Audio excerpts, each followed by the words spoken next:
Good morning, valued viewers at home and abroad. This is Talking Point on WESN, your content capital.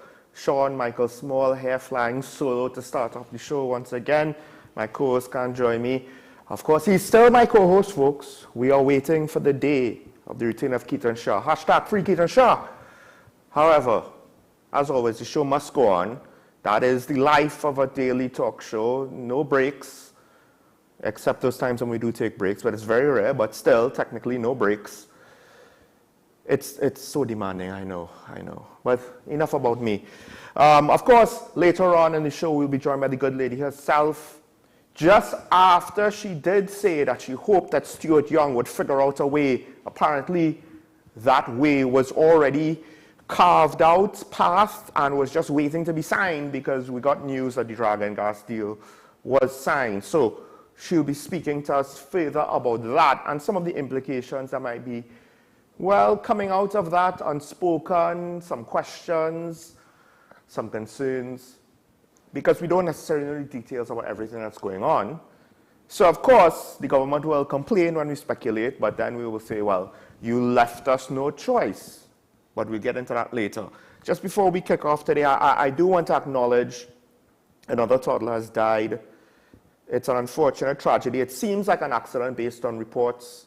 I have no reason to think that anything was done with regards to negligence or anything like that, or anything worse than that.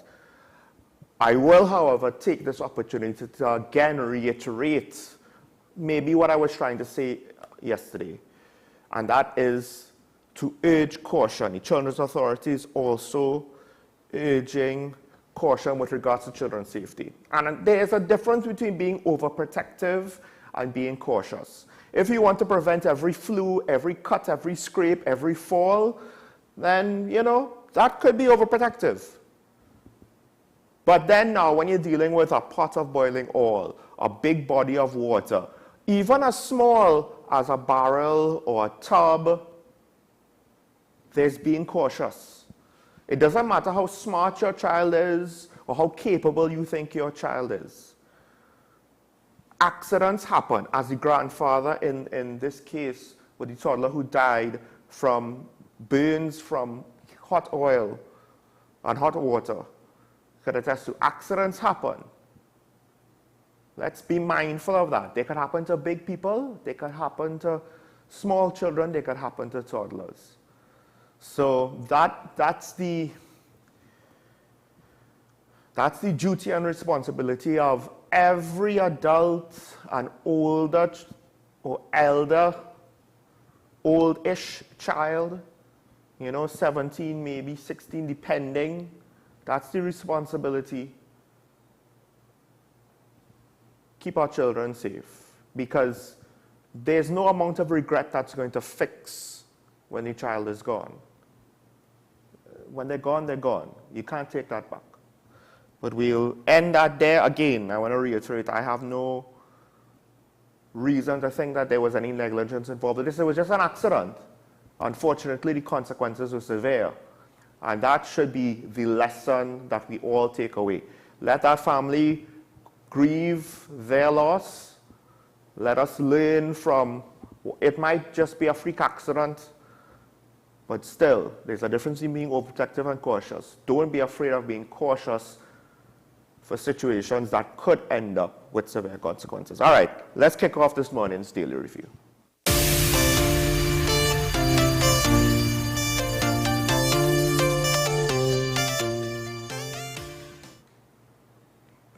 And one opposition MP, he has made notice of the lack of response from the Guanapo, from the Arima massacre.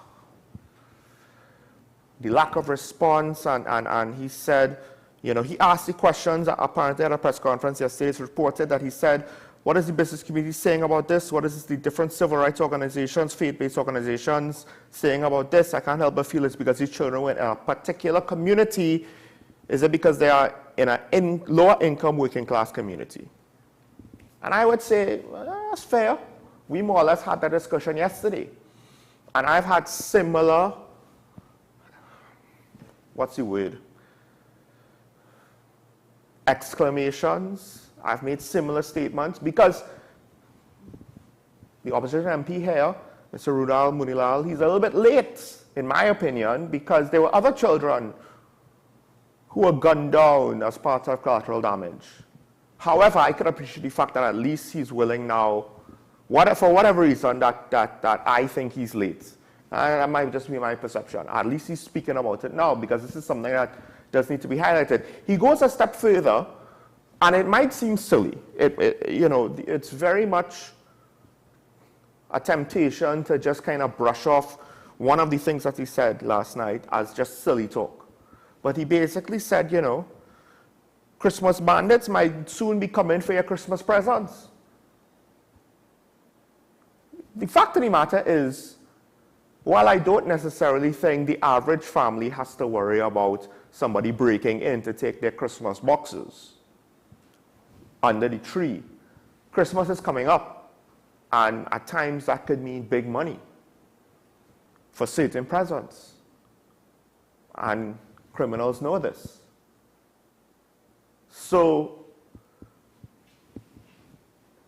it's something now that we have to keep an eye on and be safe about. There were a lot of warnings from the media ambassadors with regards to cash transactions, with regards to fraudulent online transactions, because at this time of the year and during this time of economic crisis, those two things, they tend to be mutually exclusive, right? I'm not making enough money, cost of living is going up, how am I going to afford great Christmas presents?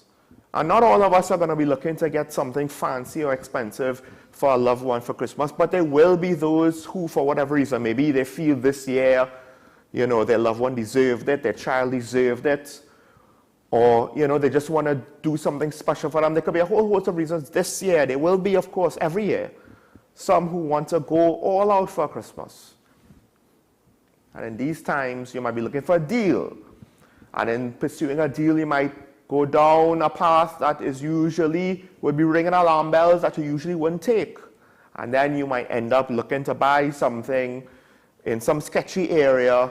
You don't necessarily take the TTPS advice to do it in front of a police station, and you get robbed of your money. Or, conversely, you're trying to sell something to get extra money for Christmas, and you get robbed of that valuable item. And as we see, if they could kill children, well, then they could kill you. In the course of this robbery, they could kill you. So I appreciate the MP's words. I'll say, in my opinion, from where I stand, because I have been upset about the lack of any sort of speech on violence, gun violence against children for months. And maybe it goes back to what Camille said yesterday, that people are just numb to it, and perhaps to some extent they don't know how to respond anymore because it seems as though nothing is working. And if I was the government, I would be a little bit concerned about that. If people are so apathetic, they're going to just kind of not say anything. They might say something at the polls. All right, speaking about that, let's move on to the next topic, because speaking about what the government is doing, well, after the budget debate, and that could take, more than just days, but it should be soon, within a few weeks, I guess, a couple of weeks, hopefully. After the budget debate, we will have the crime consultations between the government and the opposition party, which may or may not include the political leader of the NTA, one Gary Griffiths. It'll be very interesting to see the stances, how far will both the UNC and the PNM go with that question. If one of them will potentially back off, stand down, or if both of them will decide this is the hill I choose to die on. It'll be interesting to see what they will do. In the meantime, there's a couple of things about the consultations that concern me. One, the opposition is saying, well, let's open it up. Extend invitations to the many stakeholders and experts who may wish to be involved in anti-crime discussions with our good selves. All right. That actually defeats the purpose. This is supposed to be a meeting between the two sides of the legislature to figure things out. You could get expert opinion, but you don't need them at the meeting. You could speak to experts in the lead up to the meeting, and then in the after analysis of the initial meeting, or to analyze a first draft, you could speak to an expert, you could invite them in at different stages to speak. But if you just invite everybody, it's going to look like a public consultation, and really and truly, that's a lot of time wasting on what needs to be practical and implemented. Because when you have a meeting with as many people as possible, yes, you will get some good anecdotal stories out of it. But at some point, the meeting just sorts of breaks down with regards to trying to delve deeper into an issue and go deep into the technical aspects of it. Because everybody will have their opinion and will believe their opinion is the most important, right? So now the moderator will be spending more time trying to just control traffic as opposed to getting to some sort of resolution and pushing the agenda forward. The meeting is supposed to be between the government and the opposition.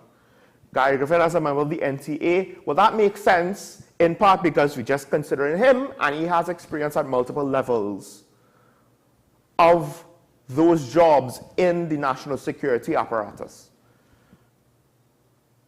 But if you want to have more than, if you want to have how many, what's the limit, 10, 20 extra people? And who's vetting them and whatever. You could get their opinions in, but they don't actually need to be there, not in the initial meeting and not, I assume they're going to be more than one meeting on something like this.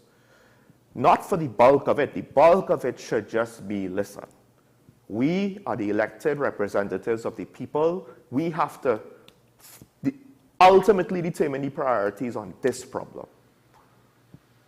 We could consult with the experts. We could take what we discussed about in the meetings.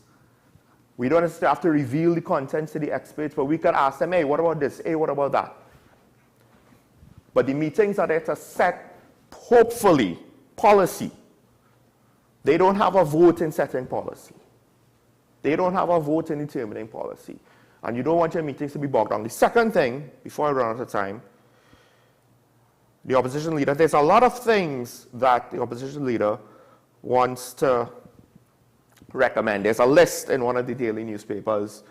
Of course, there are things like prison rules reform and crime rehabilitation. I think, to some extent, our rehabilitation programs might be better than we think. It's just that the rest of the criminal justice system has some issues, right? There are legislative deficiencies, so they do want to speak about that. There are management and resource challenges in national security agencies, so they do want to speak about that. That's good, right? Restructuring the Ministry of National Security, the motivations are good. The actual logic behind it, I'm 50-50 on. But pre-trial detention and bail reform, I think that doesn't matter, honestly, until the court system, this is one of the main points I want to talk about. Pre-trial detention and bail reform will not matter until it does not take forever and a half to get the matter seen in court and for trials to move on. Because we're talking something that could last a decade. Somebody just got money because he wasn't even in the pre-committal stage. That's like the beginning of the pre-trial stage. So you could bail all you want, but there are going to be issues. You're just misidentifying the problem if you do that and kick the problem to another part of the overall system or push the problem onto somebody else. Meanwhile, the real issue is the courts move too slow on criminal matters. Why? Why? And of course, there are other things there. So many things good, so many things bad. Of course, stand your ground laws will be one of the big, was, at least previously, one of the big political rallying points. There's a logistical issue with that. The TTPS right now literally might not have enough manpower in the firearms unit to do what the opposition wants to do, because you actually need to get guns in the hands of people for them to be able to stand their ground, in theory. I don't think homeowners want to stand their ground with a broomstick or even a cutlass. So that's the sticking point. Sometimes these problems are logistical, and sometimes they're technical, and they don't have any easy answers with regards to what we're going to do. So I hope that the opposition goes in there with an open mind with regards to those things, and I hope the government goes in there with an open mind with regards to, hey, so far, what we're doing doesn't seem to be working. So let's hear what they have to say and not judge it based on the fact that somebody from the opposing party says it, but judge it based on the fact that it is a different perspective. Is the idea itself, is there any merit? Can we take anything from it? If not the whole idea, at least part of it. Why is it good? Why is it bad? Before we just dismiss it out of hand. I half expect this is just a political dance between Keith Rowley and Kamala Bisasa, and nothing will come from it. That's what I half expect to happen. So I won't be surprised if something reasonable comes out of it, but I won't be surprised if it turns out to be a political puppy show and a disaster. All right. With that, I am out of time, so I'll leave the other topics alone because I don't want to keep the good lady waiting. Hopefully, she's here. And when we come back, we'll be speaking about, well, Dragon Gas, the deal. Except we don't know what it is we gave up for that deal. Stay tuned to Talking Point on WESN, your content capital.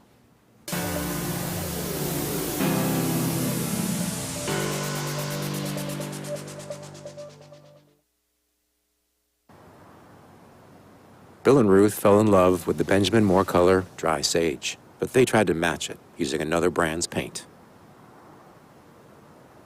I mean, it's close enough. Almost identical, really.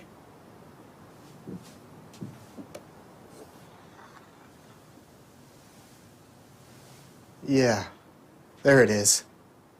Never trust another paint to be a Benjamin Moore color. You gave us the inspiration to be first. We gave you the solutions that put you first. You walked with us side by side, and we continued to serve you with pride. First Citizens celebrates with you 30 years of achieving dreams, shaping success stories, and painting brighter futures together. And together, we'll accomplish so much more. First Citizens, together, 30 and beyond.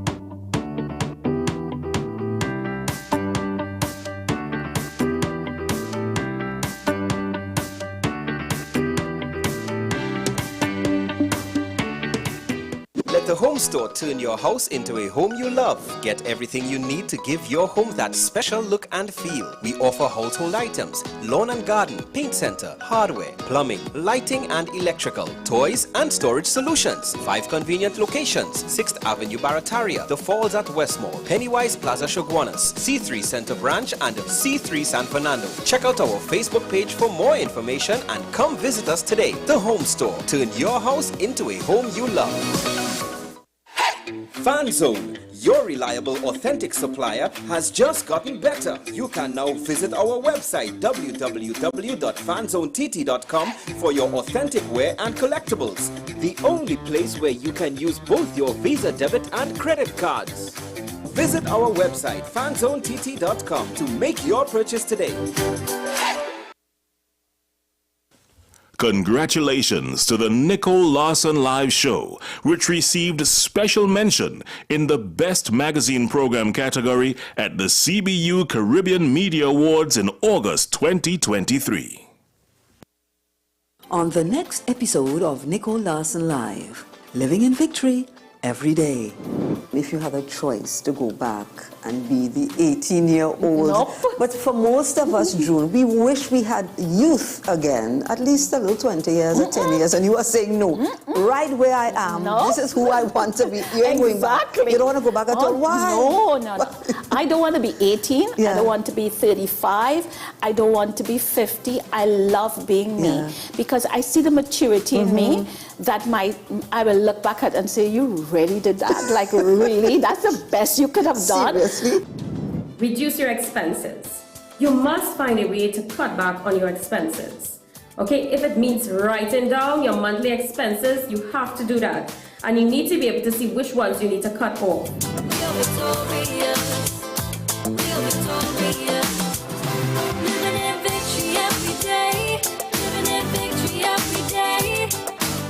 An encore of Nicole Lawson Live, living in victory every day. Every Sunday at 8 p.m. and Wednesday at 4:30 p.m. on WESN.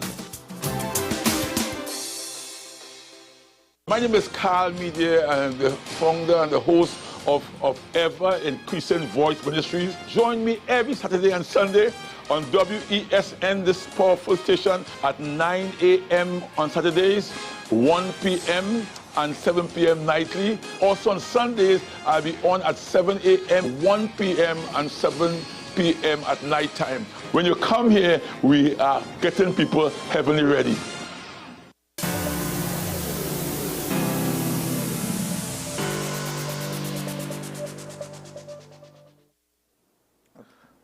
Welcome back to Talking Point, ladies and gentlemen. As promised, of course, we have every Wednesday the good lady of Talking Point herself, former Minister of Finance and legal scholar, attorney at law, Mrs. Karen Shishera. Good morning, Karen. Good morning, Dr. Sean Michael. Doctor? Well, according to one of your listeners, your regular listeners, he said that, and, you know, I think you have earned your stripes over time and really developed to be one of the best, along with Keaton Shah, to really bring a certain level of discourse and a certain level of information in a very responsible yet passionate way, which is missing in the general media environment. So kudos to you. But of course, that's not why I came to heap praises. He praises on you. Forget the heap of praises. Let's get into the meat and the so, first of all, I just want to say, because you know, as we had the conversation and you said, you know, I hope that Stuart Young could manage something. As I open the show, you know, it just so happens that he managed something. However, I guess on some level we want to go, yay, but on a next level, we don't necessarily know what exactly he managed. So we kind of, okay, what's going on?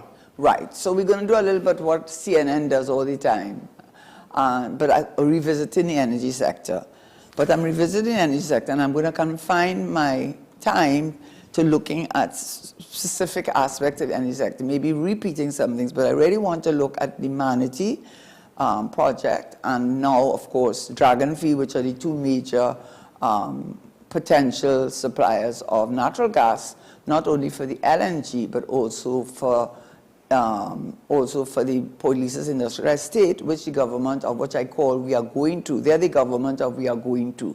Because if you go back to their first speech, I'm not being unkind, go back to their first budget presentation. We're now in 2020, we're going to hear the next budget. But I've heard enough of We Are Going To. But at the same time, I would give the Ministry of Finance this credit.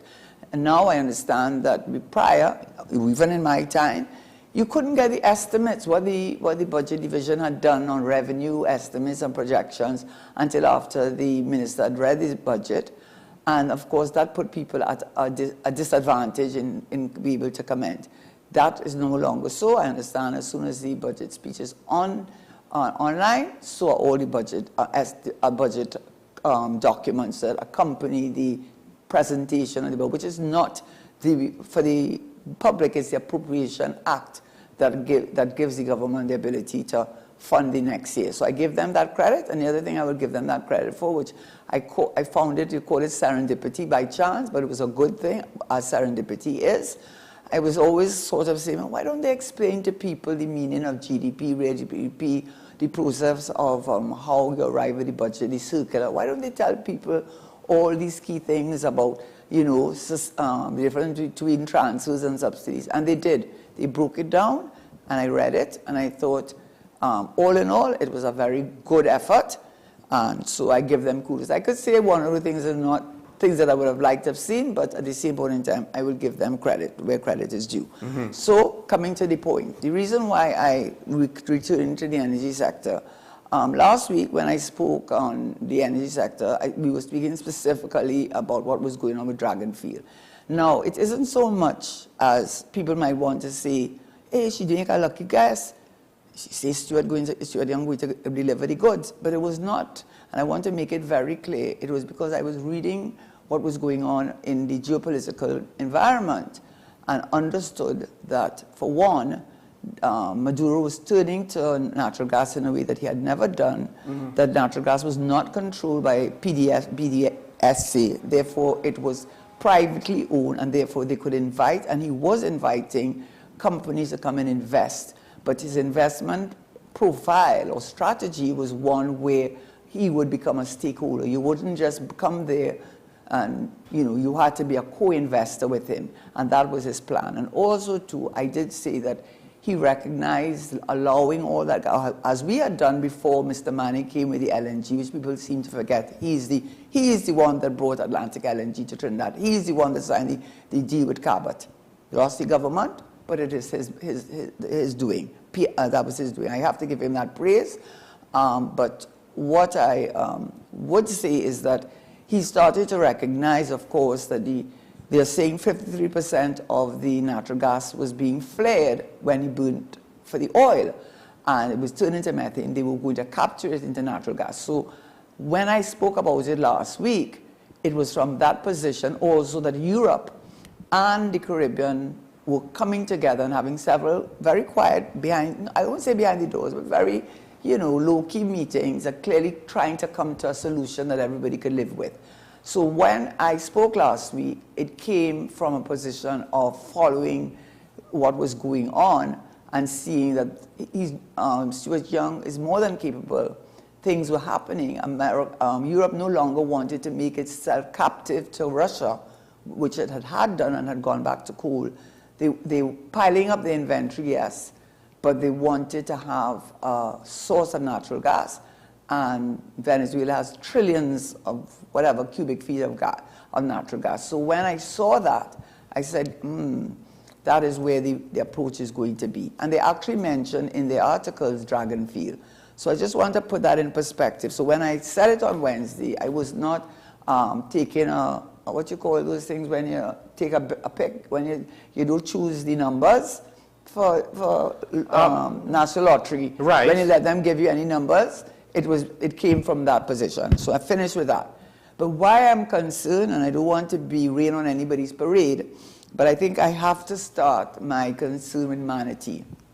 And the reason I turned into Manatee, it is true that the Prime Minister himself said that at one time he was producing 1.1 billion cubic feet of gas per day. And the optimum was 4.7 because the government of We Are Going To had stated, I think in the last budget, that they wanted to expand the Point Lisa's industrial estate and start producing iron ingots. All of these things, Naikwan, the Point Lisa's, many of which are mothballed or not in operation, all of them, every single one of them, Train 1, every single one of them are as a result of the lack of natural gas.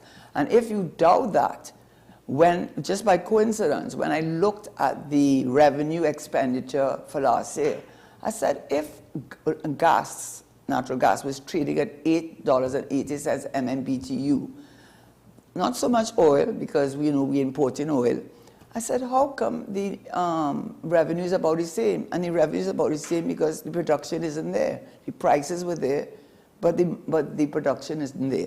So we have a serious problem with natural gas production. Whether you like to hear it or not, that's the reality. Your Prime Minister said so in September 2022. So let me go back to why I have concerns. Manatee. When he announced the Manatee, and even when you read the headlines, they said Shell gave the green light to start the Manatee project. So, of course, that's very positive.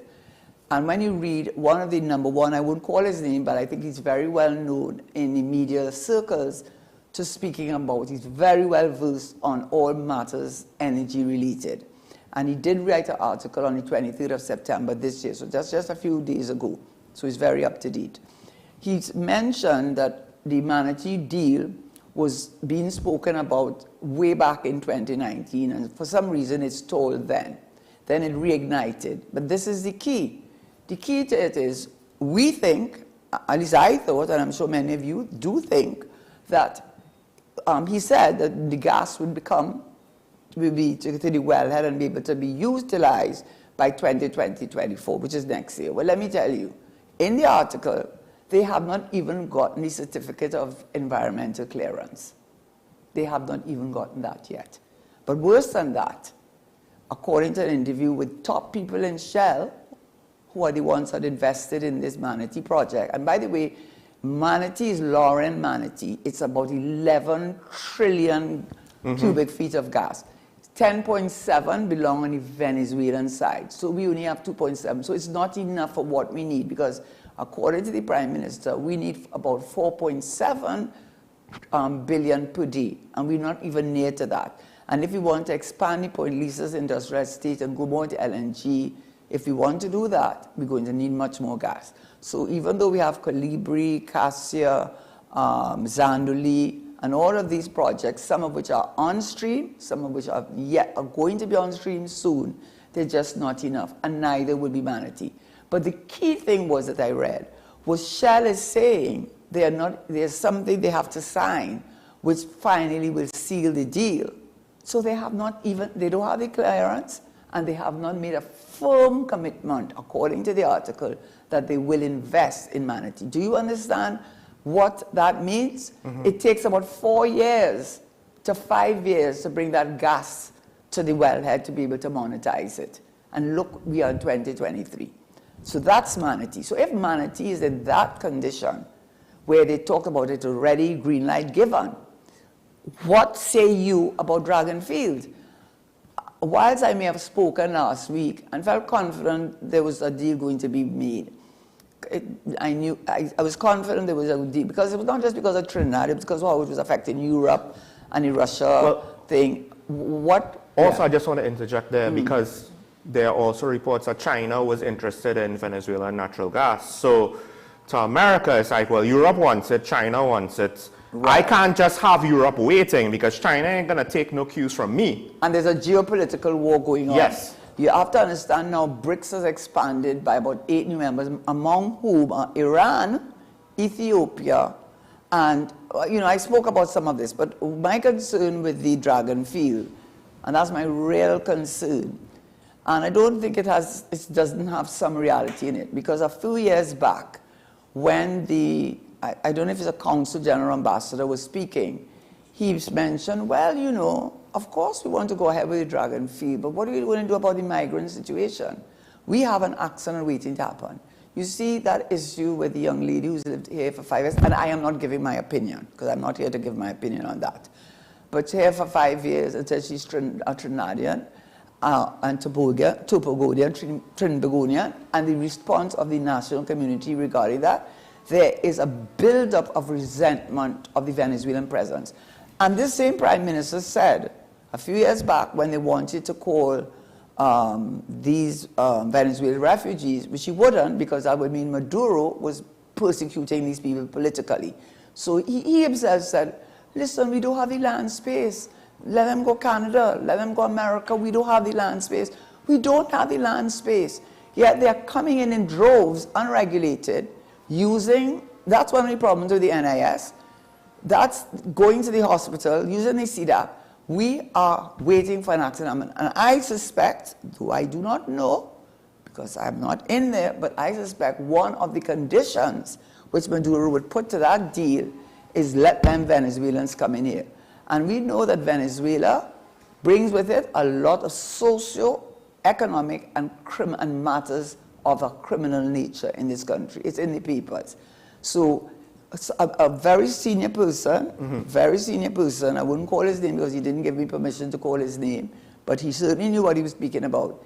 He said at Mount Hope Hospital, more Venezuelan women are having babies than Trinidadian women. Don't you understand that this is an accident waiting to happen? This has happened all over the world, you know.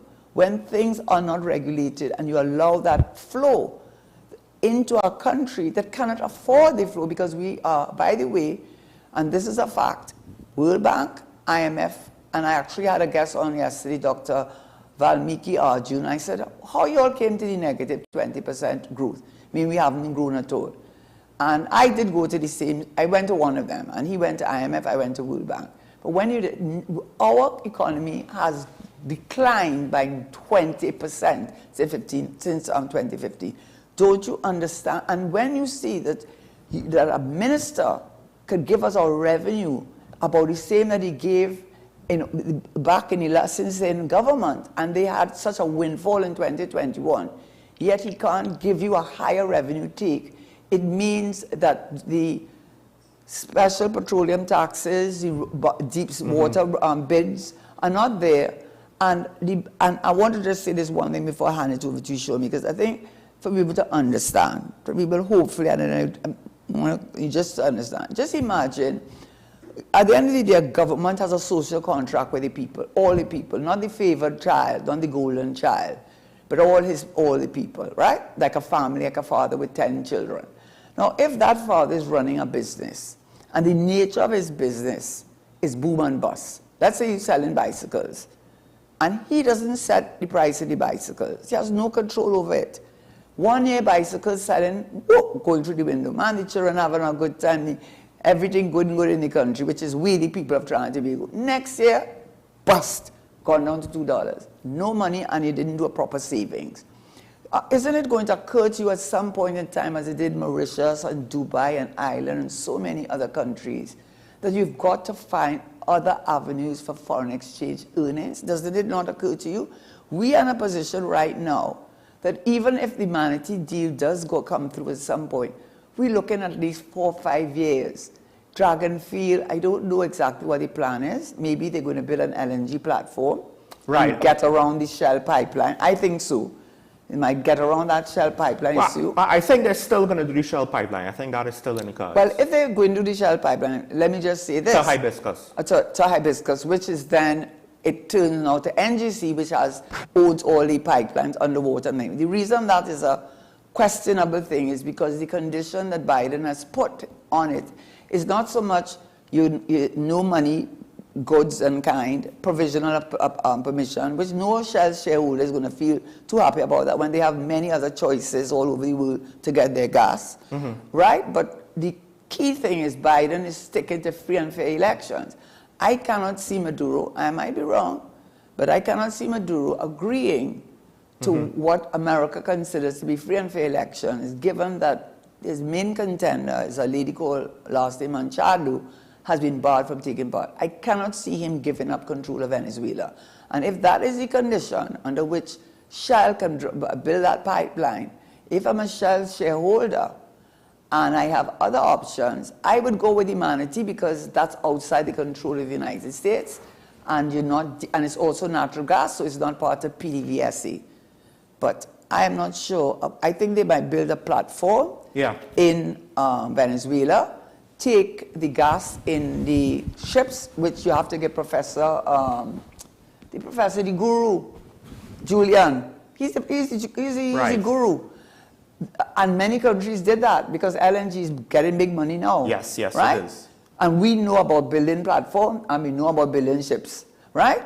Build the platform, build the ships, and take the gas down to Atlantic LNG, give them their supply, give point leases, and then sell to Europe. Well, I think that's one option. It's just that the overall cost, it might be cheaper just go with the pipeline with Hibiscus. But you can't, what I'm saying is Biden is not giving up on that. The thing is, as much as he might want to say that to his voters because they're domestic issues, the international politics we alluded to earlier, it might force his hand. I feel it is to some extent going to force his hand on this because The flip side is his party is not necessarily popular right now. And the migrant situation, both in Europe and America, we could learn from that. We are going to take a break, but I just want to say, when Karen brings up the migrant situation, we could learn from that, because in both the UK and in parts of Europe as well as America, that's and they're becoming bigger than us. Much bigger issue. And they're bigger than us, and their economies, even though they might not be than ours. Right. Even if they're not in a good shape, they're much bigger and stronger than ours. And we have to understand that it's not about keeping people out. You could have legal migration in. Right. The problem is that if it's uncontrolled, there are lots of unintended consequences that can have a lot of issues politically, diplomatically, economically, socially. I mean, that's a whole episode by itself. But let's take a break so that the viewers, you could digest what Karen just said. And when we come back, we'll continue discussions here on Talking Point. Stay tuned.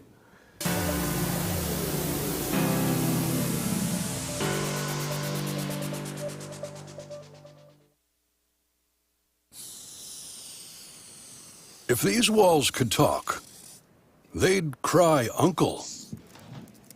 They didn't plan to become offices or yoga studios. But they've stood by us, even when we got a little stir-crazy. For that, they deserve some thanks. They deserve Benjamin Moore. Let the home store turn your house into a home you love. Get everything you need to give your home that special look and feel. We offer household items, lawn and garden, paint center, hardware, plumbing, lighting and electrical, toys and storage solutions. 5 convenient locations: 6th Avenue Barataria, The Falls at Westmore, Pennywise Plaza Shoguanas, C3 Center Branch and C3 San Fernando. Check out our Facebook page for more information and come visit us today. The Home Store. Turn your house into a home you love. From Maracas Bay to Arafita Avenue and Piaco, Richard's Bake and Shag brings the world's most popular fish sandwich closer to you. Open daily at all our locations. You gave us the inspiration to be first. We gave you the solutions that put you first. You walked with us side by side, and we continued to serve you with pride.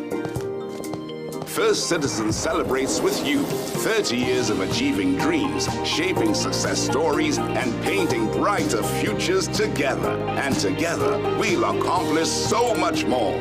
First Citizens, together, 30 and beyond.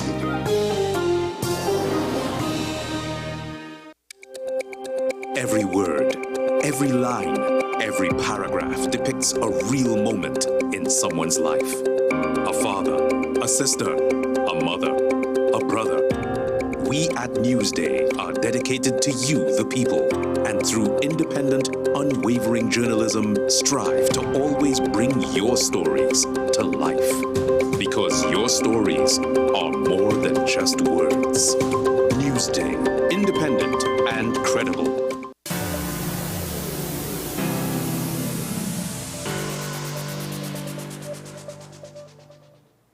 Welcome back to Talking Point, ladies and gentlemen. And we were basically speaking about, and we're going to continue discussion on the, well, I guess you could say now, the mysterious Dragon deal, because the parameters we're not entirely sure about. Previously, the US said, well, the license to allow this deal to go through the sanctions requires no cash transactions, no cash remuneration for Venezuela.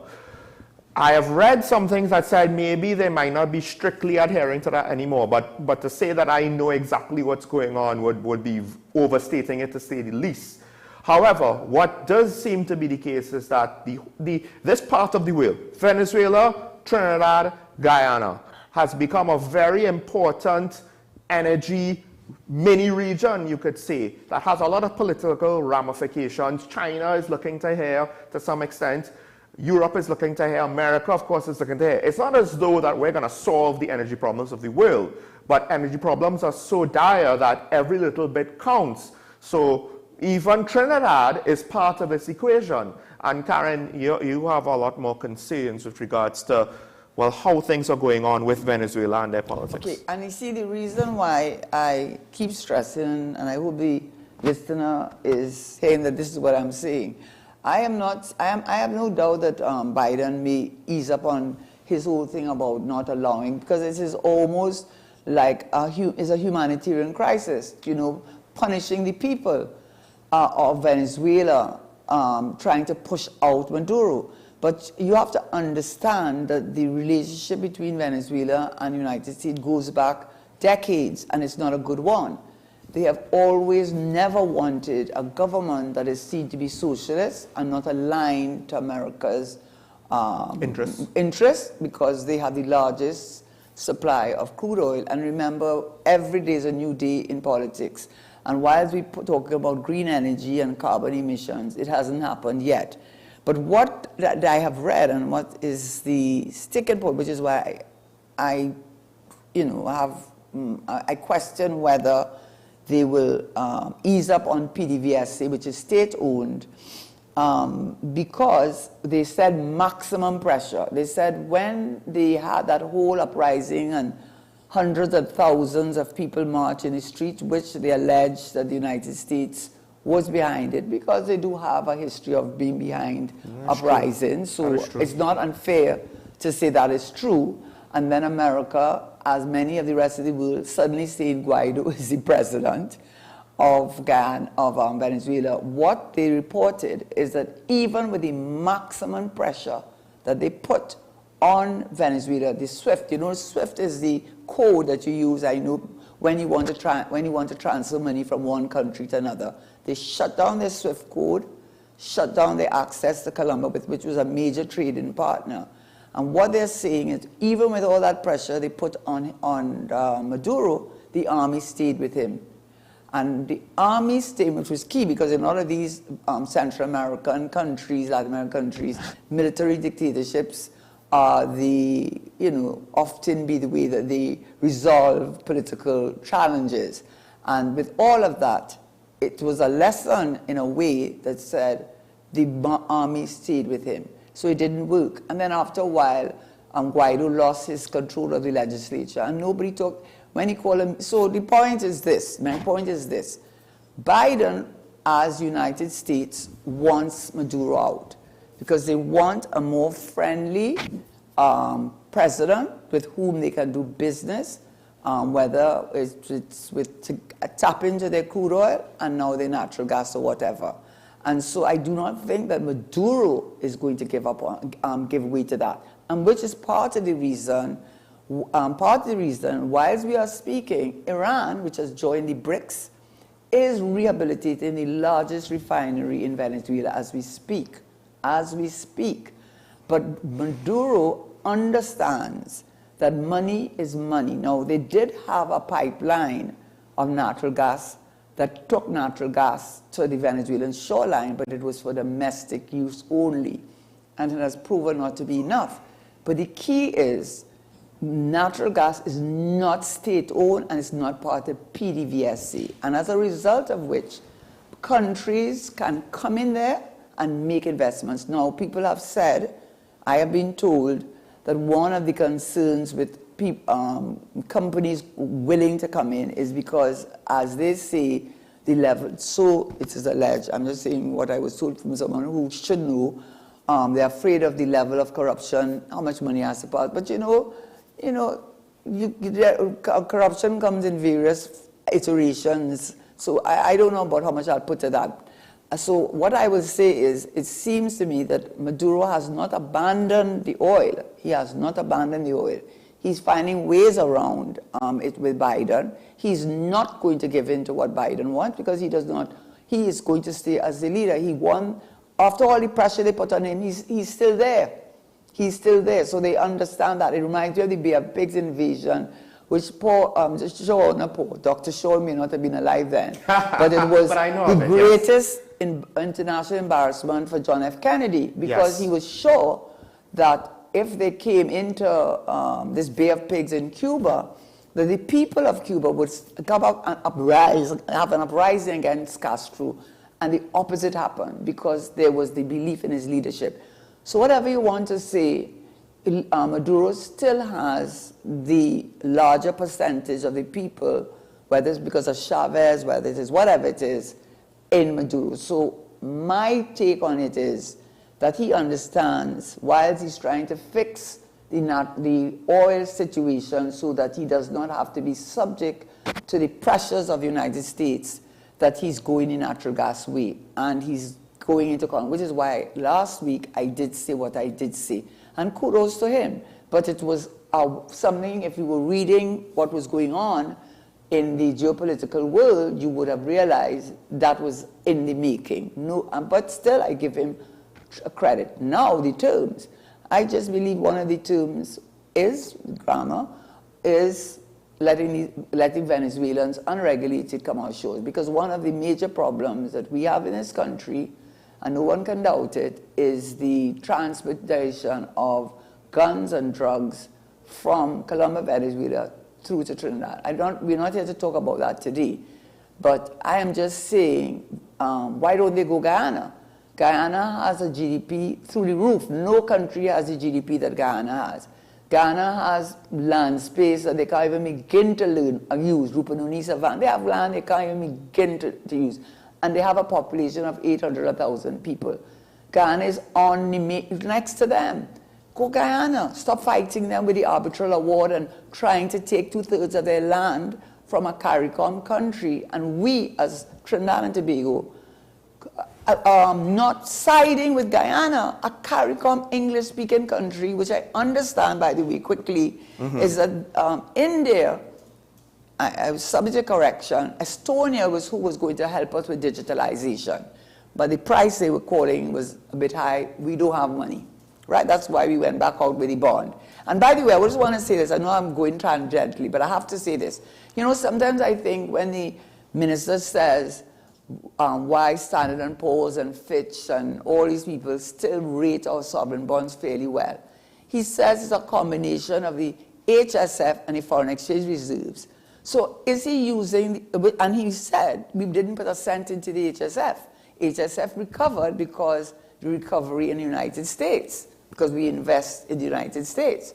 So what I am saying to myself, I wonder if this government has any interest in developing this country, and are they using the HSF together with our depleting foreign exchange reserves to ensure that Standard & Poor's still gives us a sufficiently good bond rating so that we can go out to the market and borrow and borrow and borrow and borrow. And the final point of this, which I didn't know, and maybe someone can answer it better than I, when the appropriation bill becomes an act, it's not the presentation from the Prime Minister, from the Minister of, yeah, he's the Prime Minister. That was a Freudian slip. When he makes his presentation, right? That's not the budget. You know, then there's the budget debate. And then you get the Appropriation Act. If the estimates now tell you and if you see how long those estimates are, it's in the billions of dollars. It clearly says these estimates are not included in the Appropriation Act. The Office of the Prime Minister, the Ombudsman, Judiciary, I could go on, I had a whole long line. It comes up to billions of dollars. So if that is not what the Appropriation Act covers, the Ministry of National Security, health, all these things. But if this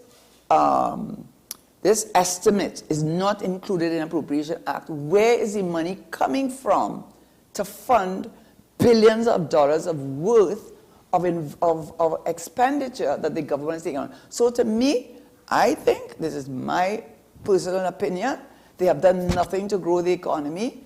They have gotten themselves in a situation which they should not have because they got enough crystal ball warnings that, listen, we cannot continue with the energy sector, especially if you want to build up the energy sector. Nikwan Sweeney in Privy Council, right?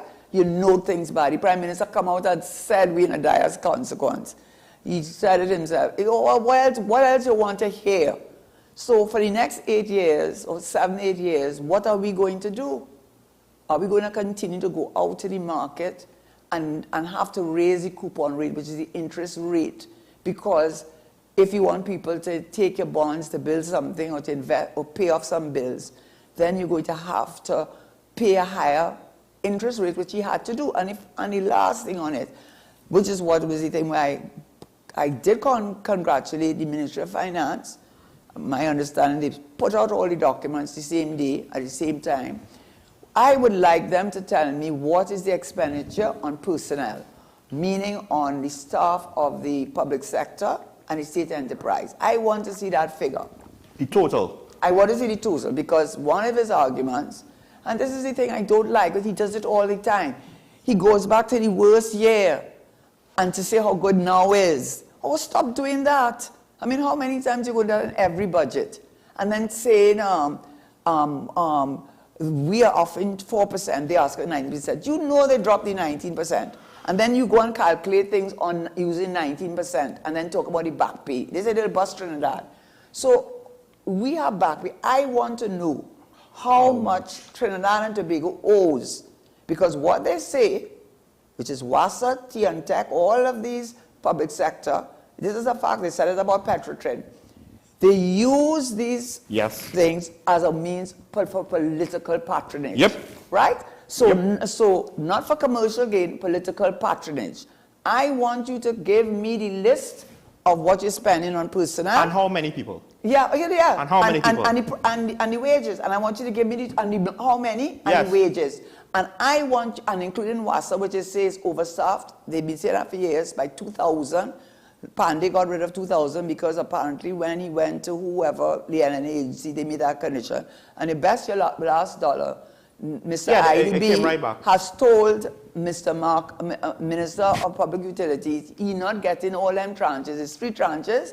You have to deliver on the first tranche. And I could bet my last dollar that part of that condition, they want to call it restructuring, as a nice word for retrenchment. Okay?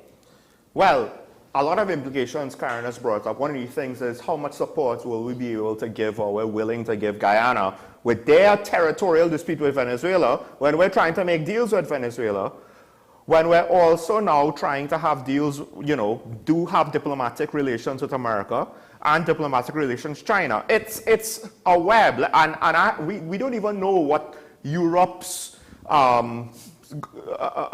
what Europe wants, if anything, from TNT, right? While they have an energy crisis. No, they said it. They want us to join with them and go to Venezuela with the natural gas. Right. But China, that's the plan. But China wants that gas as well. So these competing interests. They're going to sell it to natural gas. They're going to sell it to Europe, and they're going to sell it to China.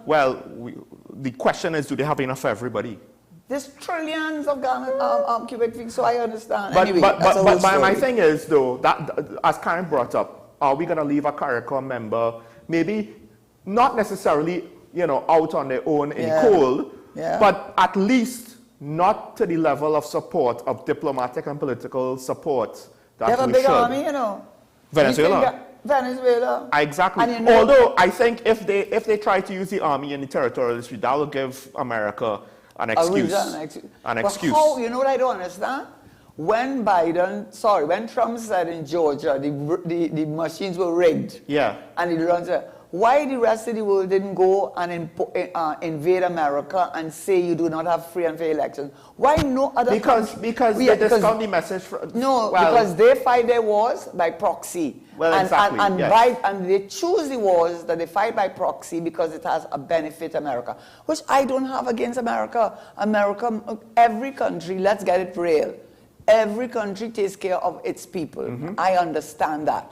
But there's a level of hypocrisy. I still said I want to go to America if anything goes wrong. No, I don't know. Maybe Boston. I will go to Boston. Those who watch Faces Sports might be able to figure out why. But I will say this to close up. You did say something at the start of your contribution when you first came on, that the economy, the experts say the economy shrunk by 20% in the last 5 years, 7 years? No, 2015. They use the 2015, right. So we're talking 7 to 8 years, right? It's 2015.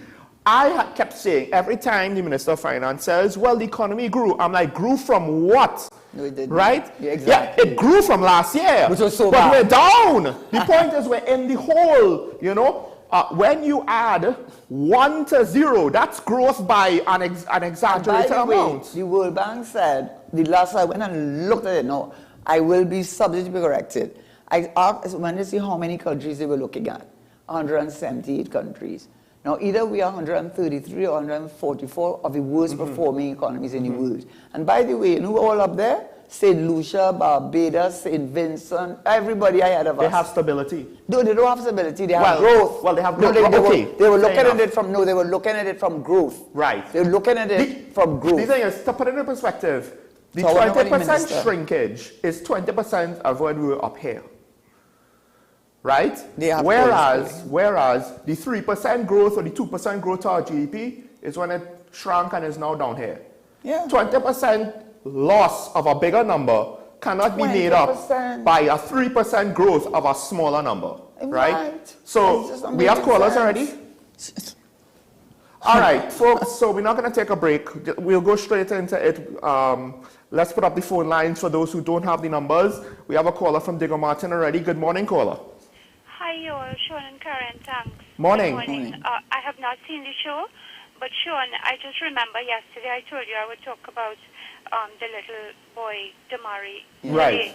Sean, I'm so upset because as I was about to check back an article on 2 missing teens, Ria and Sydney, both from Sawa on Saturday, then I saw today's headline of another baby, Shazad, 3 years old, falling into a pot of boiling lentils.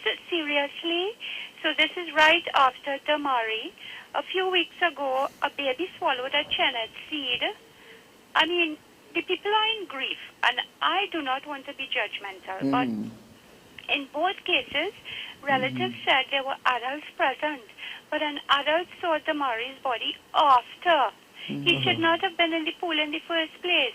Another one with Shazad said she was running towards her mother, running in the path of boiling lentils. She also said there were several adults around. People do not seem to understand the responsibility of caring for their children. On top of that, the owner of the park admitted, and I quote, "Water parks are high risk. This is our first death, and we will implement new strategies to reduce risk." This is after the park has been in existence for 18 or 25 years or something like that.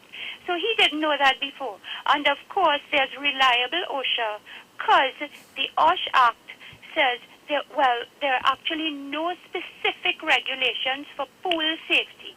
Okay? Trinidad and Tobago. Wonderful. Thanks. Bye. Thank you, caller.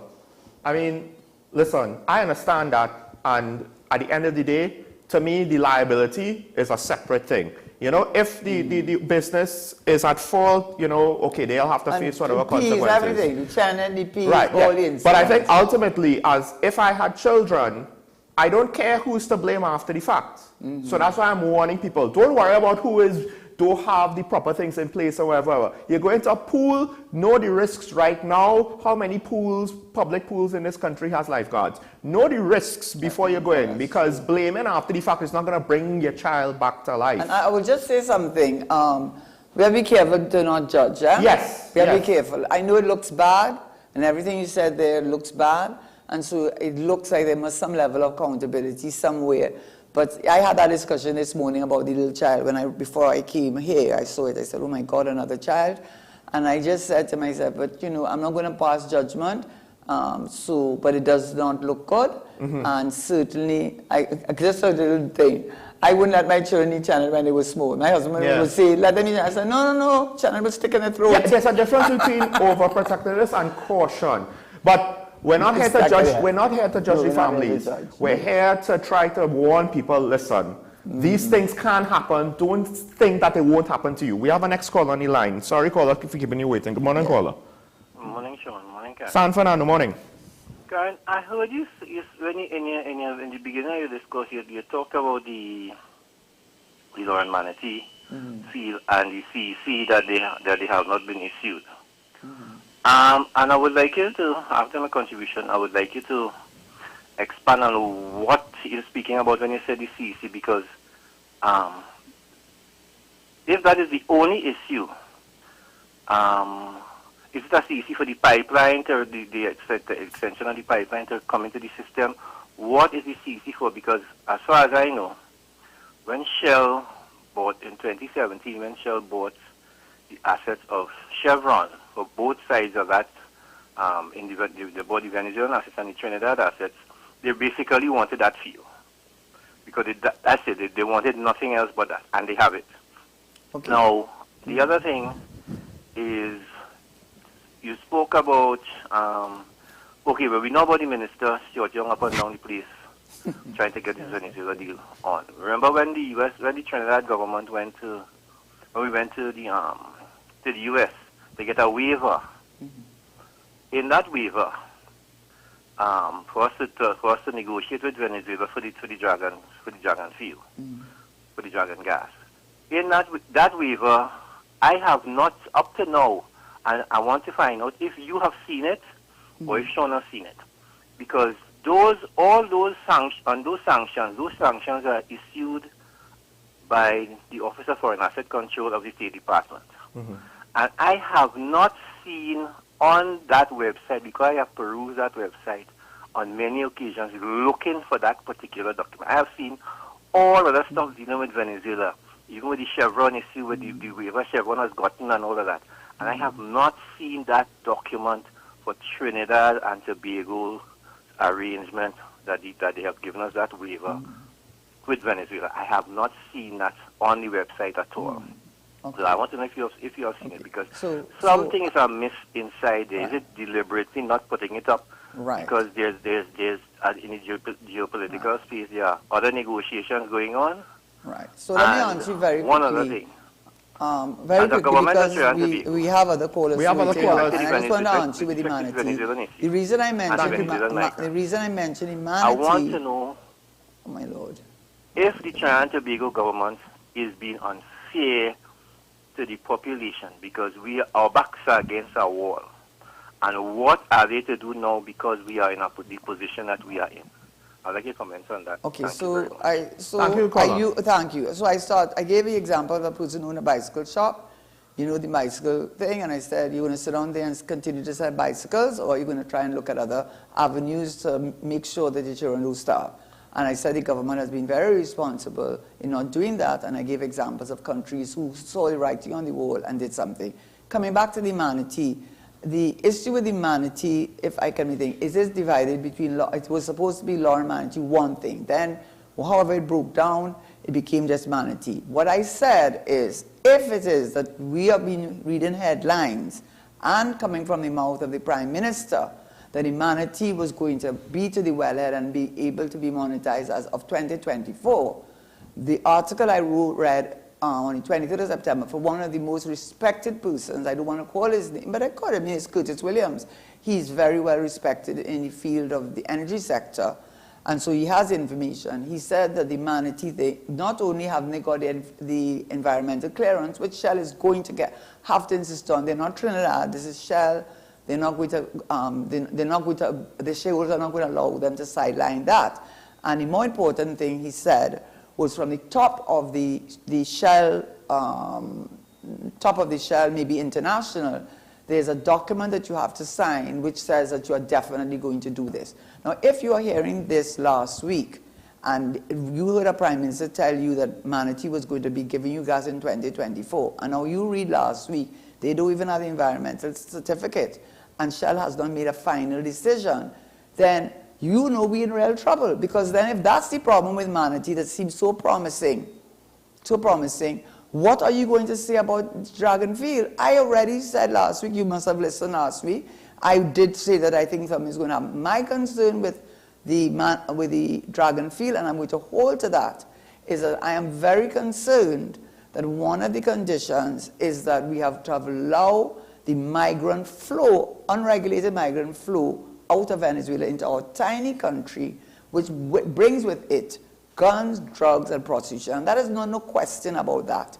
And it is going to create, as it has started with that competition, if there's any indication. That's a small thing, but that's a small thing, but it's symbolic of a great problem. If you don't want to see, if you don't have the vision, which is what a government supposed to have, if you have the vision, which they apparently do not have, and they're the government of we will do, then please understand they should get down, step aside, because they cannot manage the business, and they are not prepared to be the father of the citizens of this country. And that is what I said. Okay, we have a caller, but the thing is, just to say what Karen said, it might, just the fact that we can't say, as Karen pointed out, that they're political asylum seekers these sorts of things, the implications is we might have to allow the migrants in under certain conditions. We have Kuva on the line. Good morning, Kuva. Morning. Listen, I need to ask Ms. Fischera Sure. two questions. So the 4% and what the government give to the public servant, what they're offering. Based on what she is saying, it seems as if though that we are in a shamble, we have no money, and we're supposed to take back the 4% like what Robinson do. Well, like for this budget, he's supposed to take back 5% from what we get in now because we are shambles and we have no income and we have nothing. So we are the beggars in the road. We're Is not that you beggars in saying? the road. Because that's what I gather. No. And to be honest, I'm not insulting you. No. But What you're I talking tried to like say. a jilted lover. No, what I Yeah. tried to say is that what has helped us is the HSF, for which he boasted we put no money in, so it has nothing to do with us. And the foreign exchange reserves, although they are declining rapidly, combine them together has allowed us to maintain a certain sovereign rating. With the 4%, that's what the government has offered. What the minister does, and he does it all the time because he's a politician. He said they asked for 19%. Now he knows that is not what they really going to settle with. But he decided to use the 19%. And using the 90%, as with most collective agreements, you have to go back to 2 other collective agreement periods. And that's called back pay.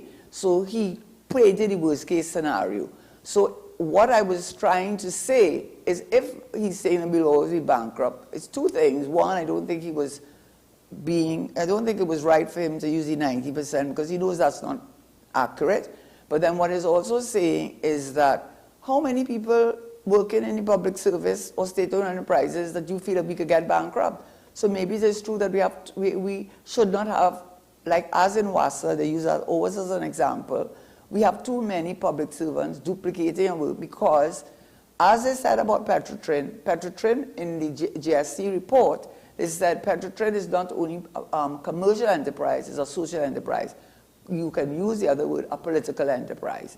So I did not say that, I am saying to you that we are going down a road and the road is, if you don't want to read the tea leaves, don't read them.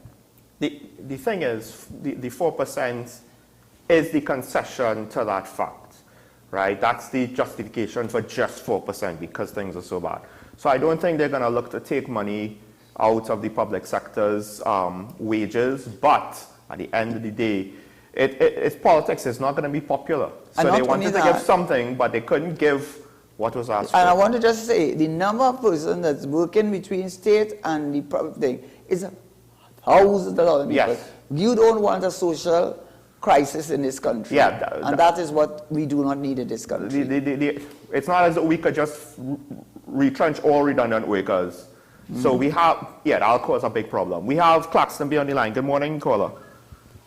Hi, morning. Morning. Right. I would like to Karen to address this, a question, please. Sure. Right. In the case of Nikon, you with me? Yes. What does Nikon produce?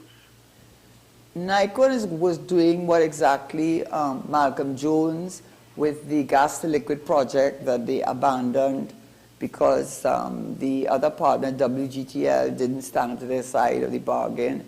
And then when there was a change of government, they called the ultra sulfur diesel project, which is the same thing, which is to take out the carbon level, because this whole green world that we're supposed to live in, the problem with natural gas is that the natural gas still has too much sulfur in it, and they want to take out the sulfur.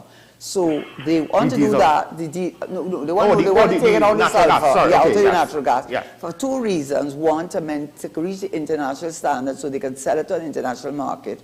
And at the time when Petrotrin was still alive, to combine it with Petrotrin's oil, with most of which is imported, to refine, combine it so they could produce a level of diesel that would also be acceptable on the market. Both those projects failed.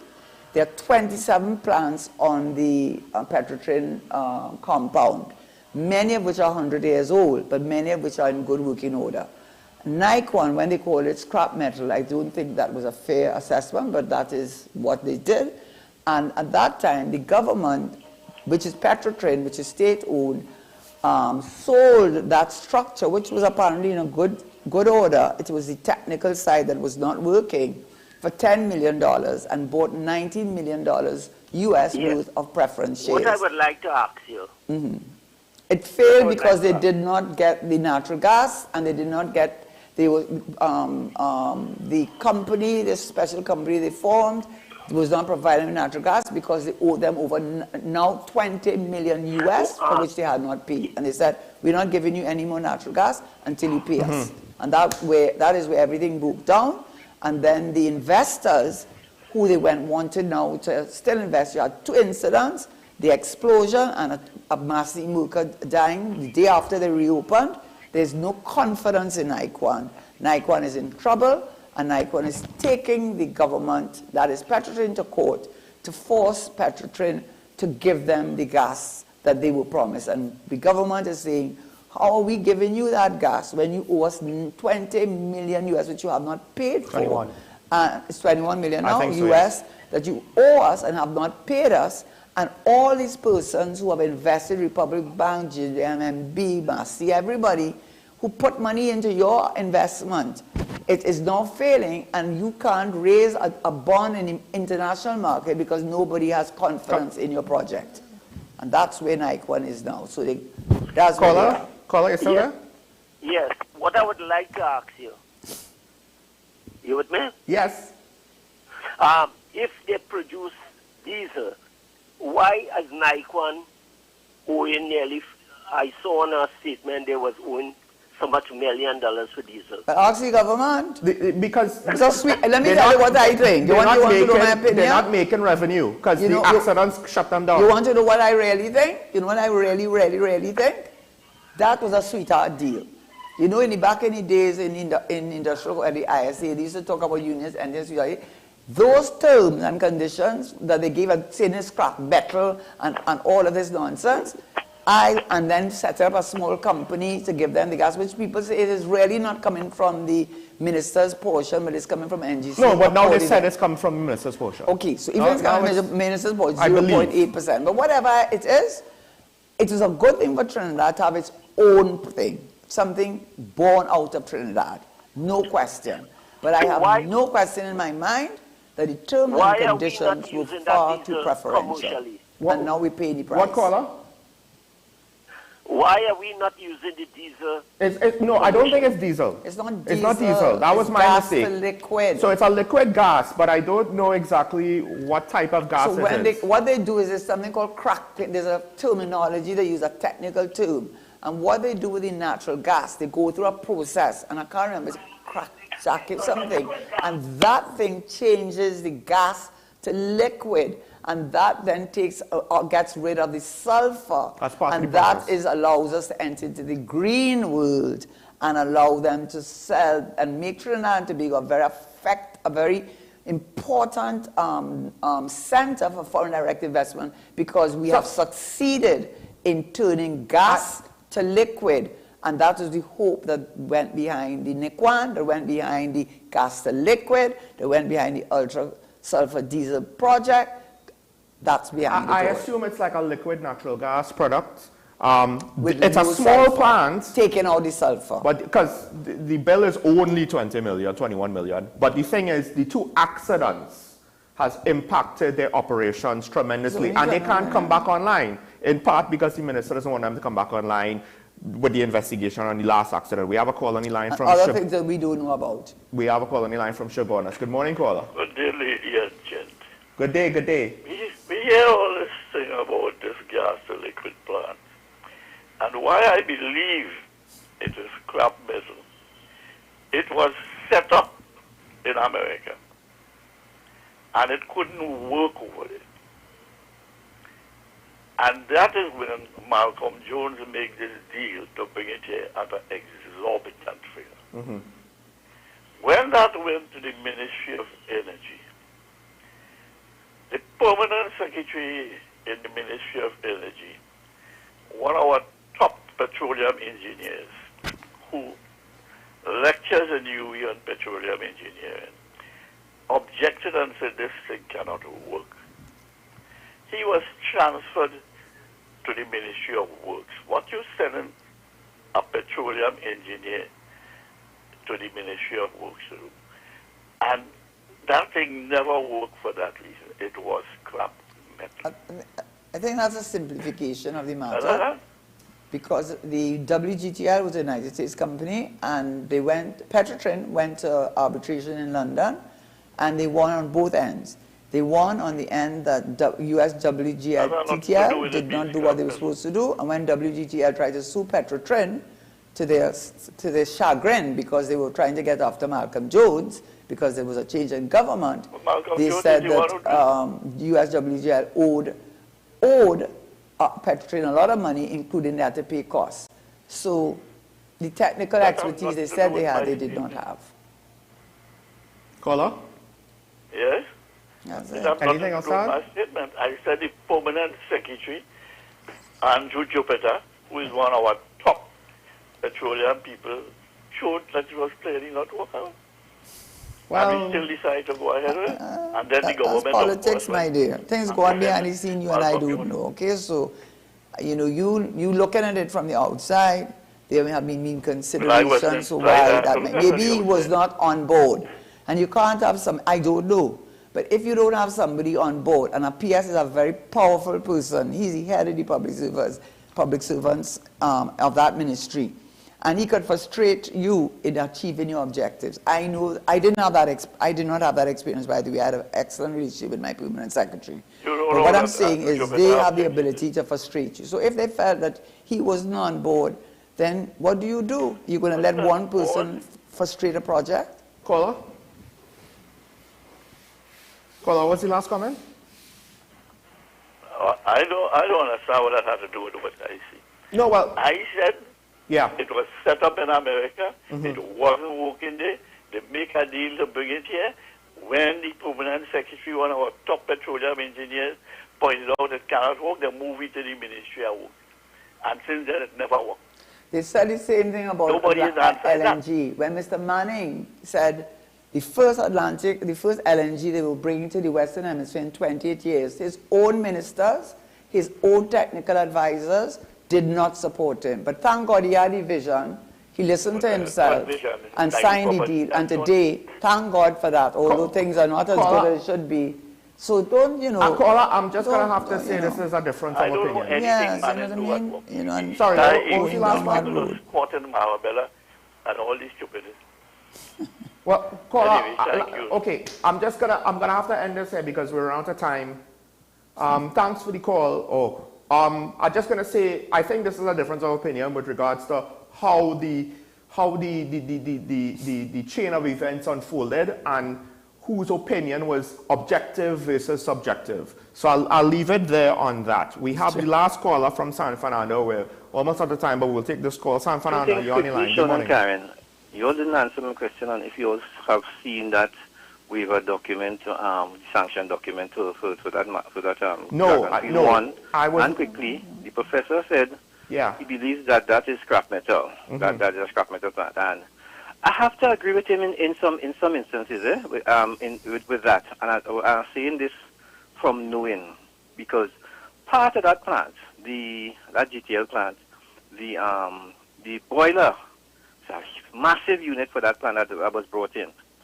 That boiler was a used boiler from the United States, which they took to Central America and refurbished it and then bring it to Trinidad. And I can say that without any shred of, without any any conjecture, because I was the one that brought it in. I was the one that brought it in. Okay. All right. Well, so it is a used plant. I don't think we are arguing anyway. Thank you very much. Leave it like that. Yeah, caller. Now that's an argument for semantics. What's scrap metal? What's not scrap metal? Yeah. I could see the argument for both sides. I could see where you don't. And he did have the personal experience. Yes. Yeah. So a used product, yes. If you run the risk that the lifetime of that product, you could only renovate something industrial so many times. Why did you tell Wasa that? Why Wasa keep not repairing the pipelines they know that they should replace? But I'd just like to point also, no, I have not found an official U.S. website or page that lists the waiver. Right. I was looking for it while we were taking other calls. That's why I didn't say anything. Executive power, right? doesn't the president have certain executive powers? I don't know if it comes I'm not sure. All I do know is that we've gotten like indications on an official level. So I'm not necessarily too worried that we don't have it online. That doesn't mean that it does not exist. For sure. Right? For sure. But I understand your concerns because you would like to know what the exact details of the waiver is as well. But I'll leave that there. I think the last thing I want to say to wrap up, listen, the refinery technically is used, right? Because we were using it, but it's used. Why isn't that considered scrap metal by the government and a sweetheart deal given to one of the bidders? Because I have an issue that the government maybe was a smart man. They took out the loan to pay severance for Petrochem workers who were retrenched. And that loan is now tied with the refinery as collateral, and they don't want to be on the hook for it. But at the end of the day, if the GTL plan towards scrap metal, Petrochem is not young. Petrochem is not a brand new facility. One could argue it's just as used, if not more used. They could get sweetheart deals too to get it operational. And just to say, Jesse did a thing on that and said there was a lot of things he could have done. And one of the things I would say very quickly, when oil prices would low, they could have tied in, negotiated and tied in like a 5-year contract. So even if oil prices went up, they'd get the benefit. Yeah, I mean, so, if we got the same energy behind the natural gas and stuff, but again, the financial divestment and severance packages, and I think that go behind they don't know how to, all of those things are complicating it, and it's unfortunate, but it is what it is. Here I am, the diversification guy, arguing for the refinery. I never thought I'd see the day. No, but I mean, at the end of the day, you should read the report, and if you read the report, you would become a believer too. Folks, we are out of time, so I don't want the director to be screaming in my ears. He's doing that all now. Well, I mean, it's just about. So I want to thank the good lady herself for coming in today and keeping us abreast of some of the more pressing issues. I want to thank all the callers. Again, we don't have to agree on everything, callers. Just want to be respectful. And I understand, Professor, where you're coming from. I do understand. Yes. Right? I don't want to say that you're wrong. Yeah, exactly. I just think it's a difference to me. And San Fernando, I understand as well where you're coming from as well. That's why I said it's unfortunate that one plant got special treatment, it seems, and our whole refinery kind of a kick to the curb. Yeah. And we appreciate your input because clearly a lot of you, especially Mr. Sanfano, knows a lot of information, so we do appreciate it, and you help us to understand the issues better also. If only more people with such knowledge we do appreciate it. Would contribute to the national discussion, how much richer and more productive it could be. And I'll leave you there with that, folks. Make it a good day. Be safe out there, especially if you're traveling, and we will see you tomorrow morning. Goodbye.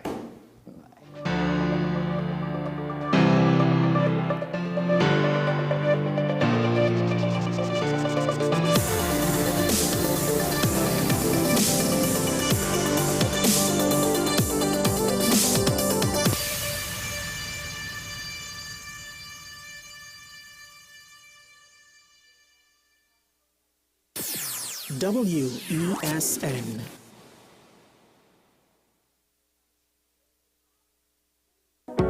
I'm Keaton Shaw, and we are WESN, the content capital.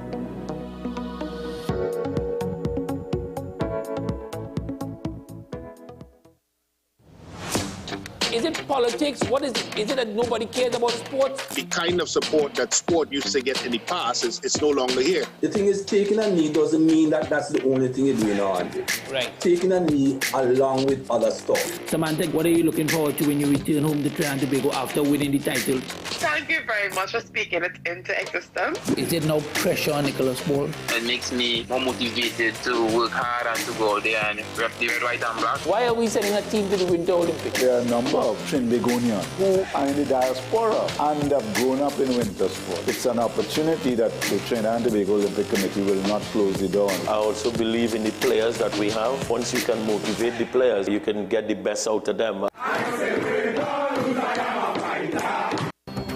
The issue the continued rise in the price of flour and its impact on the cost of living in Trinidad and Tobago. How should we go about it? I want to ask you what has been revealed to you about the state of vulnerability in the country because of this exercise and because of what we're going through. Is the government losing the war on the vaccine front? The discussion should revolve around the common good for the greatest number of people in Trinidad and Tobago. How do we inculcate a sense of respect and regard for people who may not be of your own political ilk or persuasion?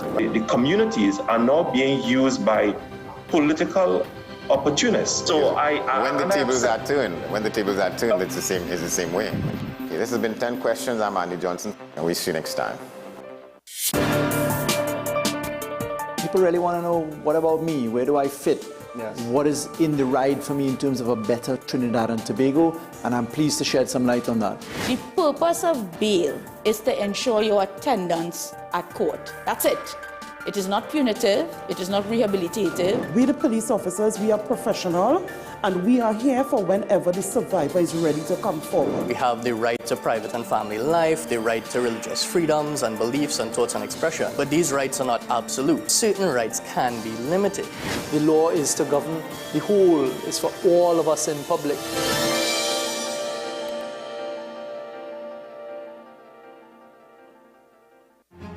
We are WESN, the premier platform for Caribbean content. WESN, covering West, East, South, and North. WESN, we entertainment, sports, and news. WESN, available on Greendot 7, Amplia 118, Airlink 17, Bmobile 107, Digicel 21, ICNTT 105, and Flow 110. Connect with us at WESNCC or stream online at www.wesncc.com. WESN, your premier platform for Caribbean content.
Fight against the Islamic State, and it is really, the coalition is scared that some of them might be attracted by the Syrian regime on the red part of the map that we see here. So it is very critical for the situation there to find something that could last without fighting erupting periodically.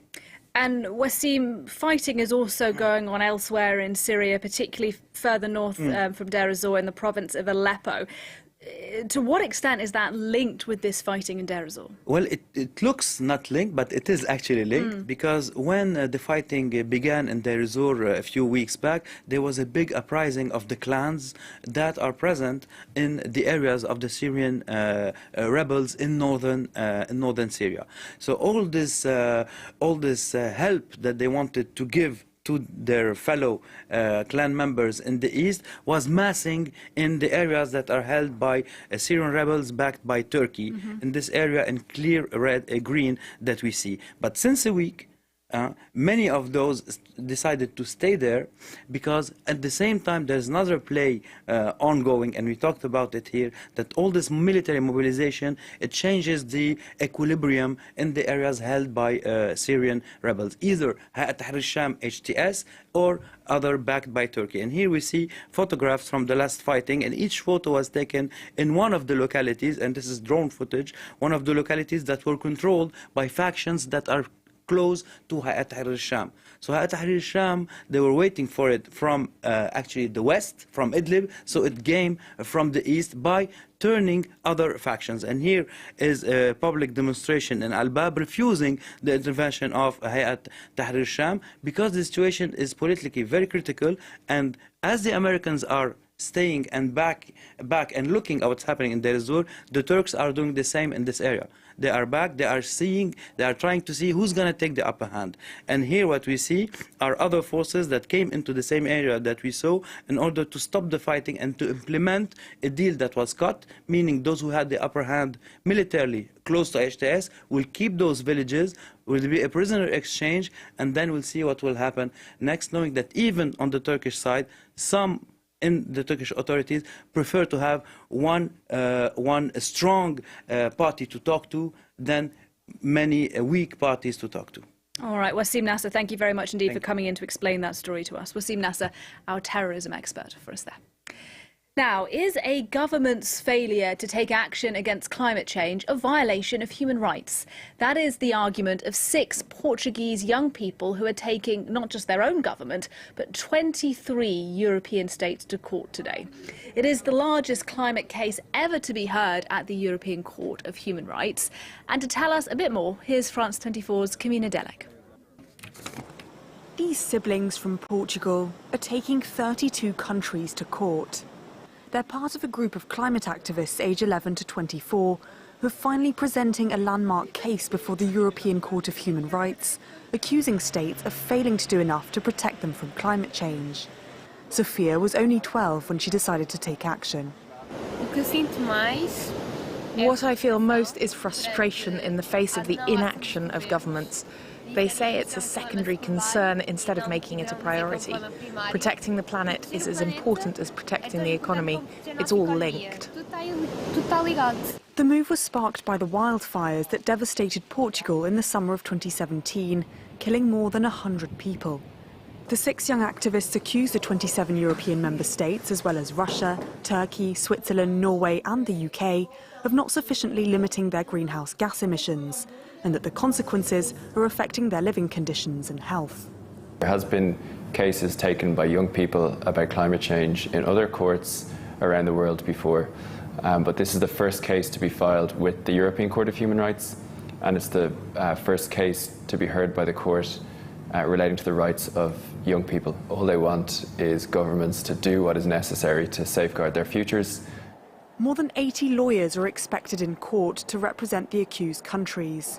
But before looking at the case itself, the court will need to decide on whether it's admissible. Climate litigation has been growing in recent years, both in Europe and beyond. Currently, about 3,000 climate-related lawsuits against governments or companies are underway. Now, the longest strike in Hollywood in 70 years has come to an end. For the past 5 months, the walkout virtually paralysed film and television production, this amid a row over pay and the use of artificial intelligence in the industry. With a look at the details of what's been reached, here's Georgina Robertson. A palpable sense of relief at the picket lines as a tentative agreement was reached, bringing an end to a gruelling strike that is estimated to have cost the US economy $5 billion.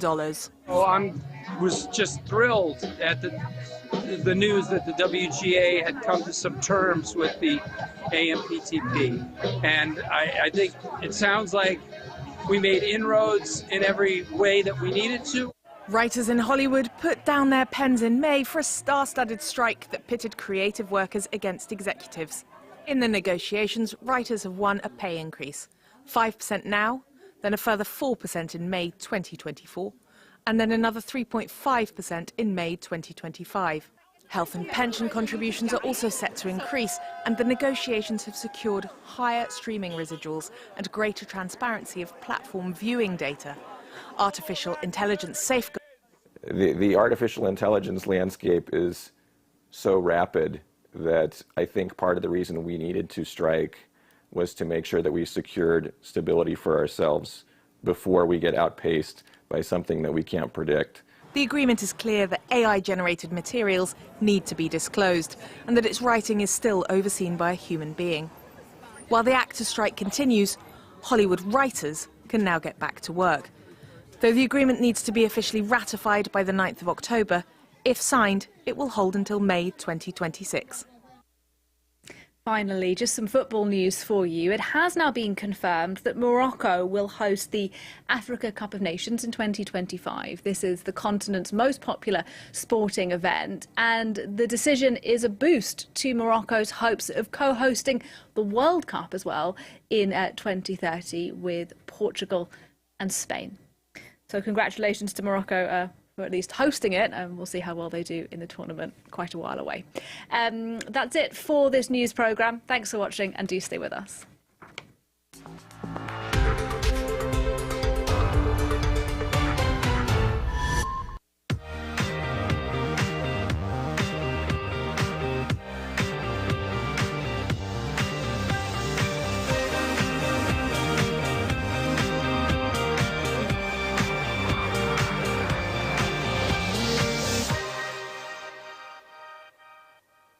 Hello, I'm Annette Young, and welcome to the 51%, a show about women reshaping our world. Coming up, as the conflict in Sudan grinds on, we're witnessing the sad and inevitable increase in sexual and gender violence against women and girls as millions flee danger.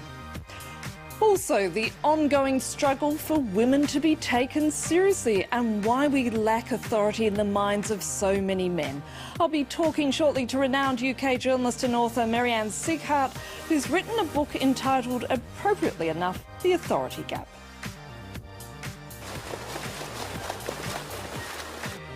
Plus, our swimming lessons for girls in the Maldives not only saves lives, but also gives them access to jobs in once inaccessible sectors such as tourism and fishing. But first, and as the conflict in Sudan continues, a massive humanitarian crisis is set to engulf the whole country as its neighbours deal with a rising influx of refugees. Thousands of children are also facing potential starvation, and sadly, as it always appears to be the case, sexual and gender-based violence are having an appalling toll on both women and girls.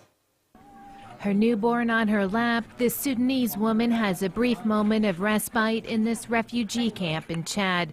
She was forced to flee her home in Darfur after fighting broke out between the Sudanese army and the rival Rapid Support Forces. I was still pregnant. I strapped my youngest to my back and held my eldest by the hand. We started walking barefoot in the middle of the night until we finally reached Chad.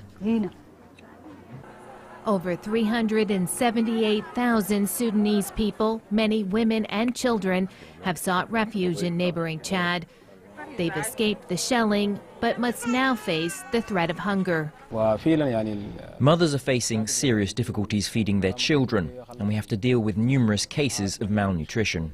To get this far, these families had to evade the RSF, which evolved from the notorious Janjaweed militia, known for its racially motivated atrocities perpetrated in Darfur in the early 2000s.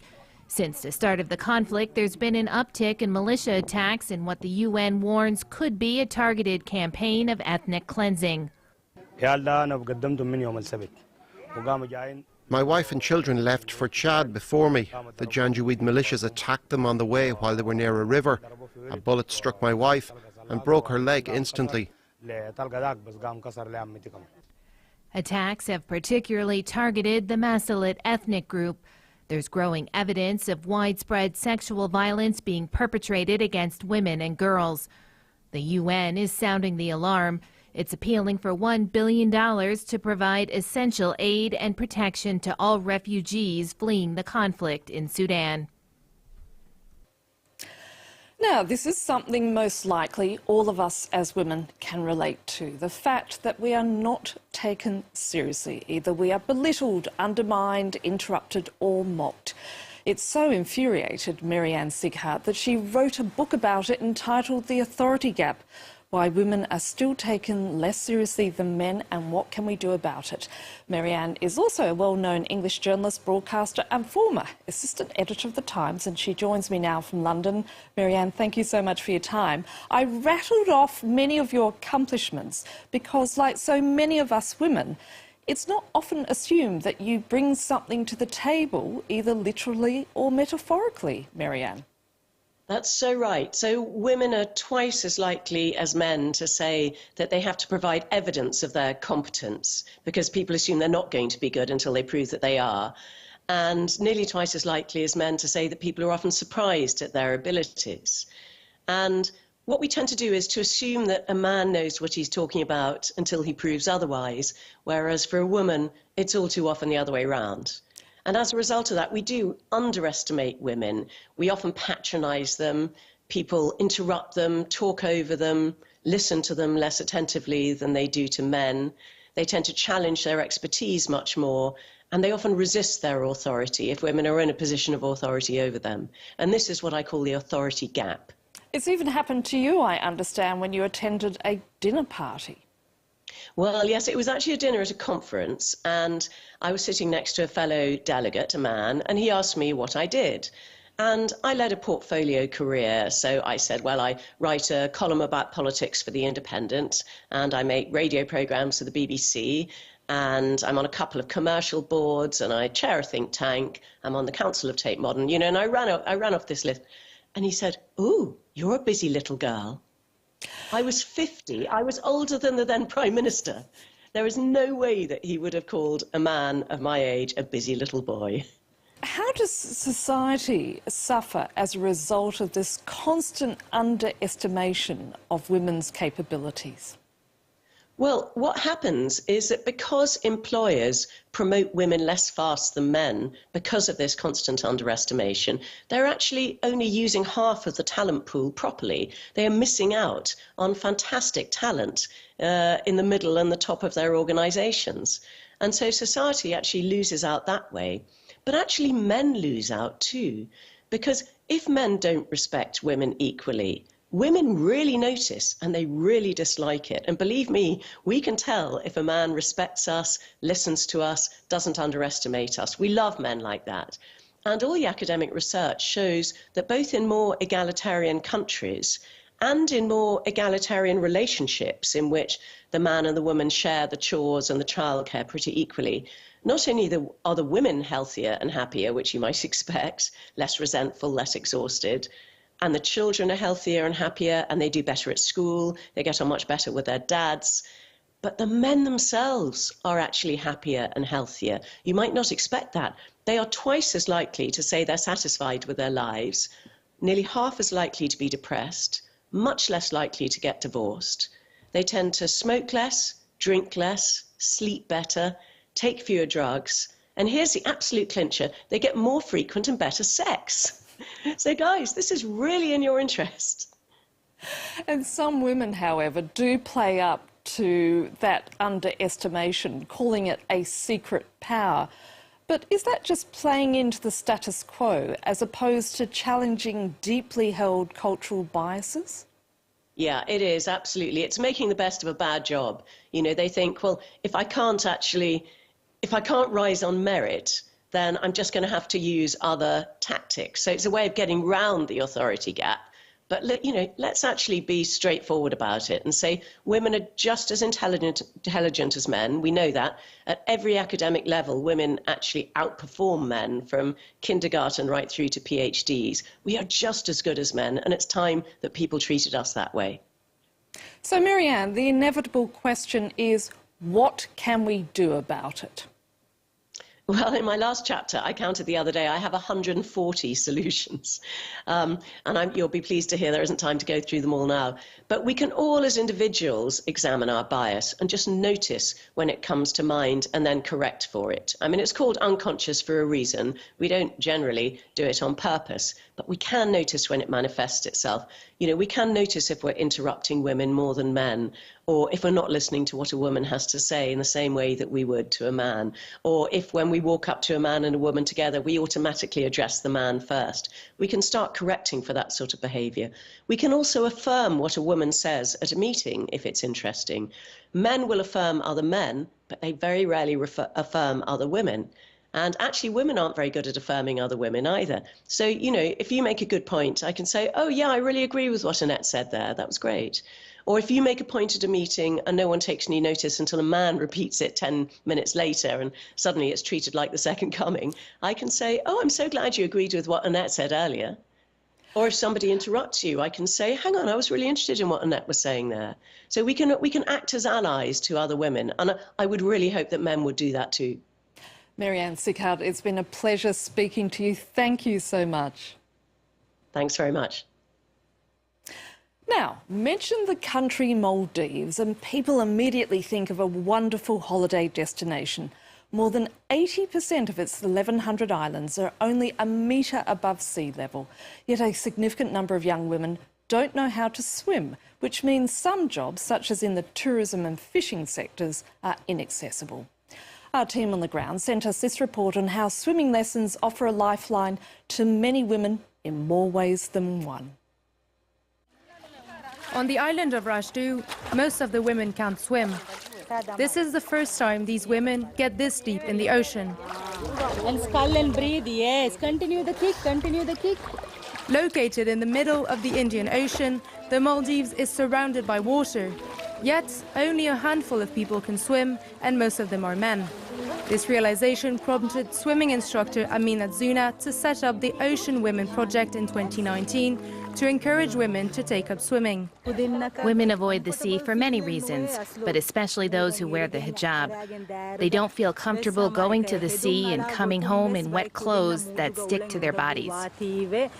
Knowing how to swim in the Maldives can open doors to new opportunities. I'm a school teacher. I take lessons because I like to teach extracurricular activities to my pupils. I'm learning fast by taking part in this program, but I'm still a bit scared of going into deep water. Non-swimmers cannot work in the fishing and tourism sectors, the top employers in the country. On the island of Viligili, Zuna Nasim is the first Maldivian woman to lead a diving school. I want to go up. For her, learning to swim is the key to finding a stable job. And economically, I think this is a very good career opportunity for females to start into and to work into it. If you look at the resort, there are a lot of European females working as dive instructors, but it's rare to see a local work in there. So I think this image has to change because this is a profession for both. It's not just for males. Things are gradually changing in the Maldives. Swimming as a tool for survival and for discovering the country's beautiful national heritage. The practice opens the door for Maldivian women to the spectacular underwater world that attracts tens of thousands of tourists from around the globe every year. And that's all for this edition. We'd love to hear your suggestions for the 51%, so do get in touch via Facebook, Instagram or Twitter. And you can catch our previous episodes on our website. So until our next show, bye for now.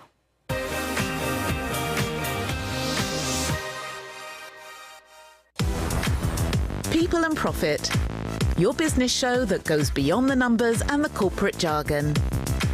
Understand everything related to major business stories and how economy affects our lives.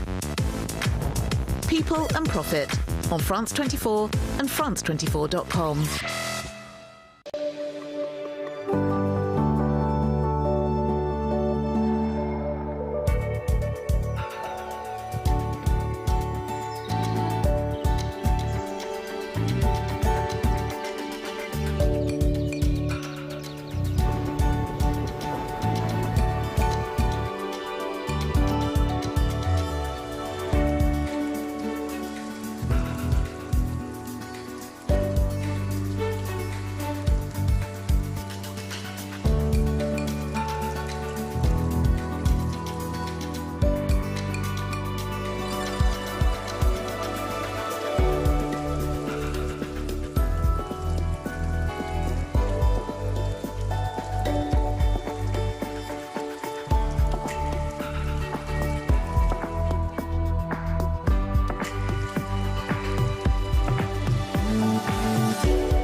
The Lampedusa harbour, about 100 kilometres from the African coastlines, is the first port of call for those fleeing their countries. But the maritime crossing is dangerous and often deadly. Questo scenario terrificante, almeno 200 persone in mare che chiedevano aiuto, tra di loro c'erano già dei cadaveri che galleggiavano. Survivors try to rebuild their lives. On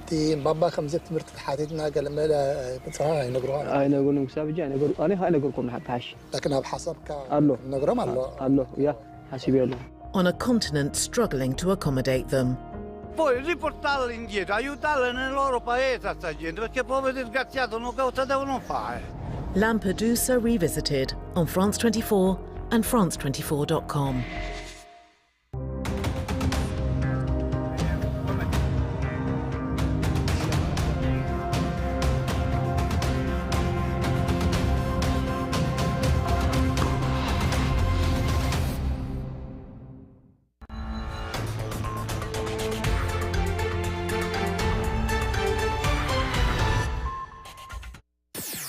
WESN.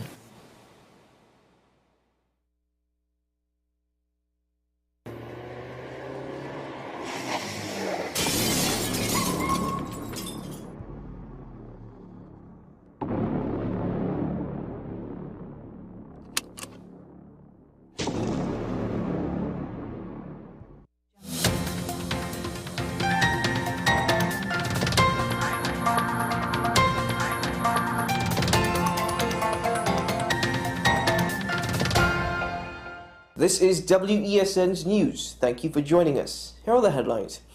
MP urges business community to speak out against extortion amidst recent murders. Children's Authority urges parents to prioritise their children's safety amidst recent incidents. Arrest made after doubles vendor robbed and locked in van. And in international news, judge rules Donald Trump misrepresented wealth by billions in New York lawsuit. With the details, I'm Keaton Shaw. The business community is being urged to break its silence regarding the issue of extortion by criminal elements.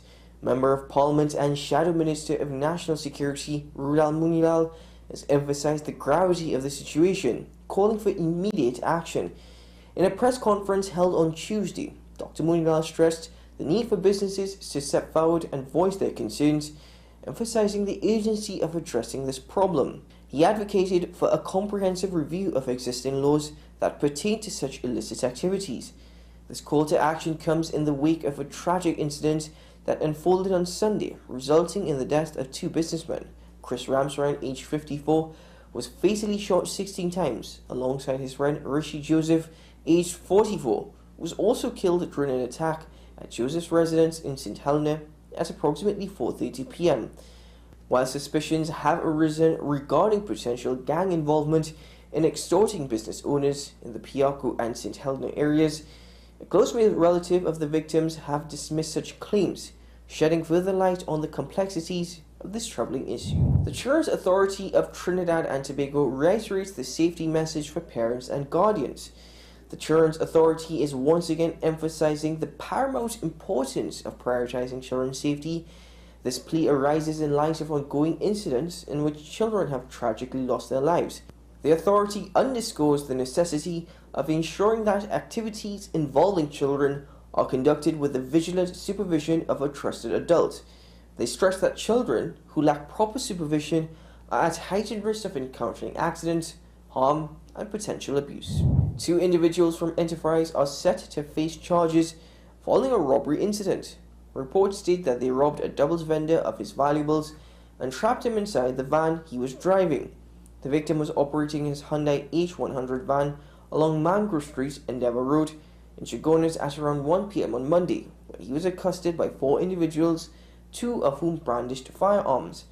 The victim was forcibly removed from his vehicle and taken to a nearby grassy area by the assailants, who then proceeded to steal his earrings, gold chain, and ring. In addition to robbing him of his jewelry, the perpetrators made off with his bag and wallet, which contained $1,400 in cash. The assailants locked the victim inside the van's tray, sealing it with a sliding cover. Despite his dire circumstances, the victim managed to conceal his cell phone and placed a call to police for assistance. international news, a New York judge has delivered a significant ruling stating that former President Donald Trump consistently misrepresented his wealth, potentially by as much as $3.6 billion to financial institutions and insurers. The ruling addresses a central claim made by New York's Attorney General in her civil lawsuit against the former president. In a written statement, the judge asserted the documents clearly contained fraudulent valuations that defendants used in business. This ruling represents a substantial setback for Mr. Trump, as the case is slated to proceed in trial next Monday.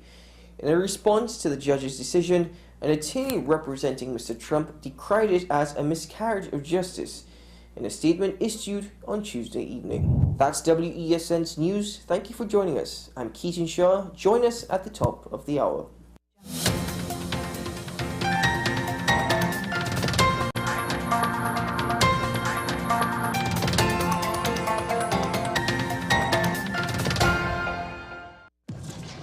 We exposed 5 strangers to KFC's delicious chicken to see if any time could be KFC time.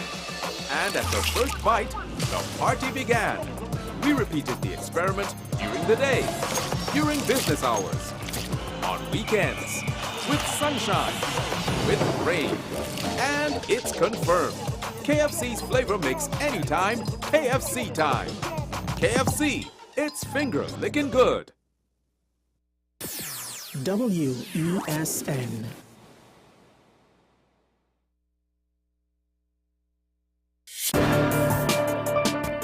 People really want to know, what about me? Where do I fit?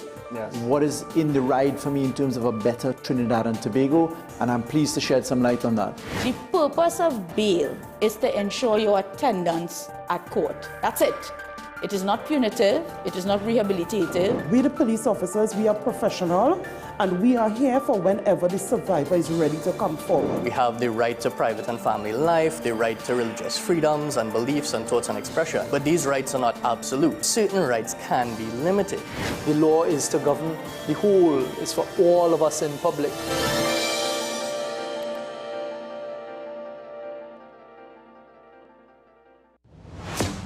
Is it politics? What is it? Is it that nobody cares about sports? The kind of support that sport used to get in the past is no longer here. The thing is, taking a knee doesn't mean that that's the only thing you're doing on it. Right. Taking a knee along with other stuff. Samantha, what are you looking forward to when you return home to Trinidad and Tobago after winning the title?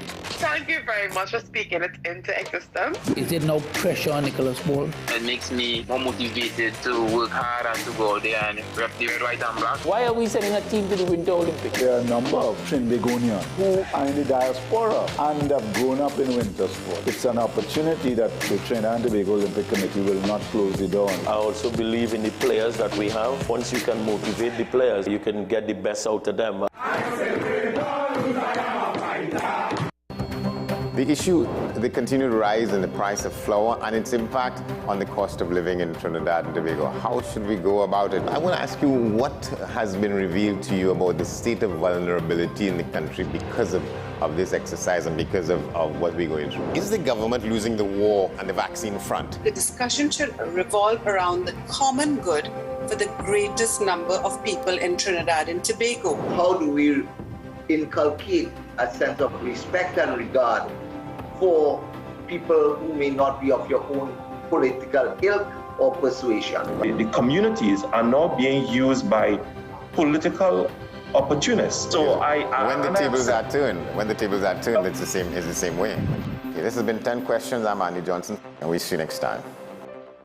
From Maracas Bay to Arapita Avenue and Piaco, Richard's Bake and Shark brings the world's most popular fish sandwich closer to you. Open daily at all our locations.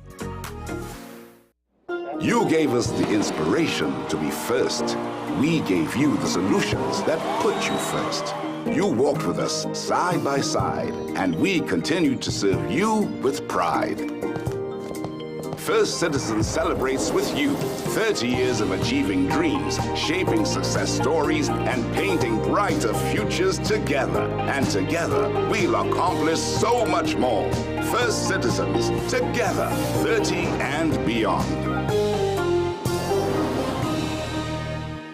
Let the home store turn your house into a home you love. Get everything you need to give your home that special look and feel. We offer household items, lawn and garden, paint center, hardware, plumbing, lighting and electrical, toys and storage solutions. 5 convenient locations: 6th Avenue Barataria, The Falls at Westmore, Pennywise Plaza Shoguanas, C3 Center Branch and C3 San Fernando. Check out our Facebook page for more information and come visit us today. The Home Store. Turn your house into a home you love.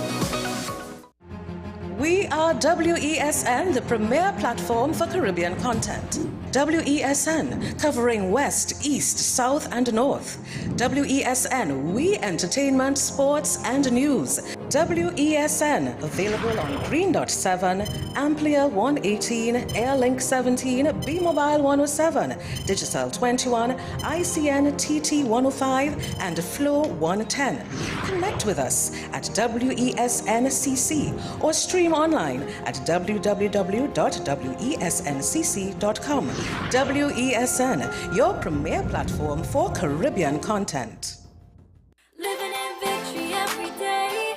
Did you tell your hubby about it, first of all? I did. When you were telling him, did you think that he was going to think differently of you or less of you? I thought exactly that. In case you've missed it, it's an encore of Nicole Larson Live. Relive some of the riveting experiences of everyday people who candidly shared with me their stories, life challenges, stories of hope, and eventual victories. Because he is not like man, because he is the God. It is a promise that we can hold on to. The report came back that she had 2 properly... Eric, behave yourself now, man. 2 properly working kidneys. An encore of Nicole Larson Live, living in victory every day. Every Sunday at 8 p.m. and Wednesday at 4:30 p.m. on WESN.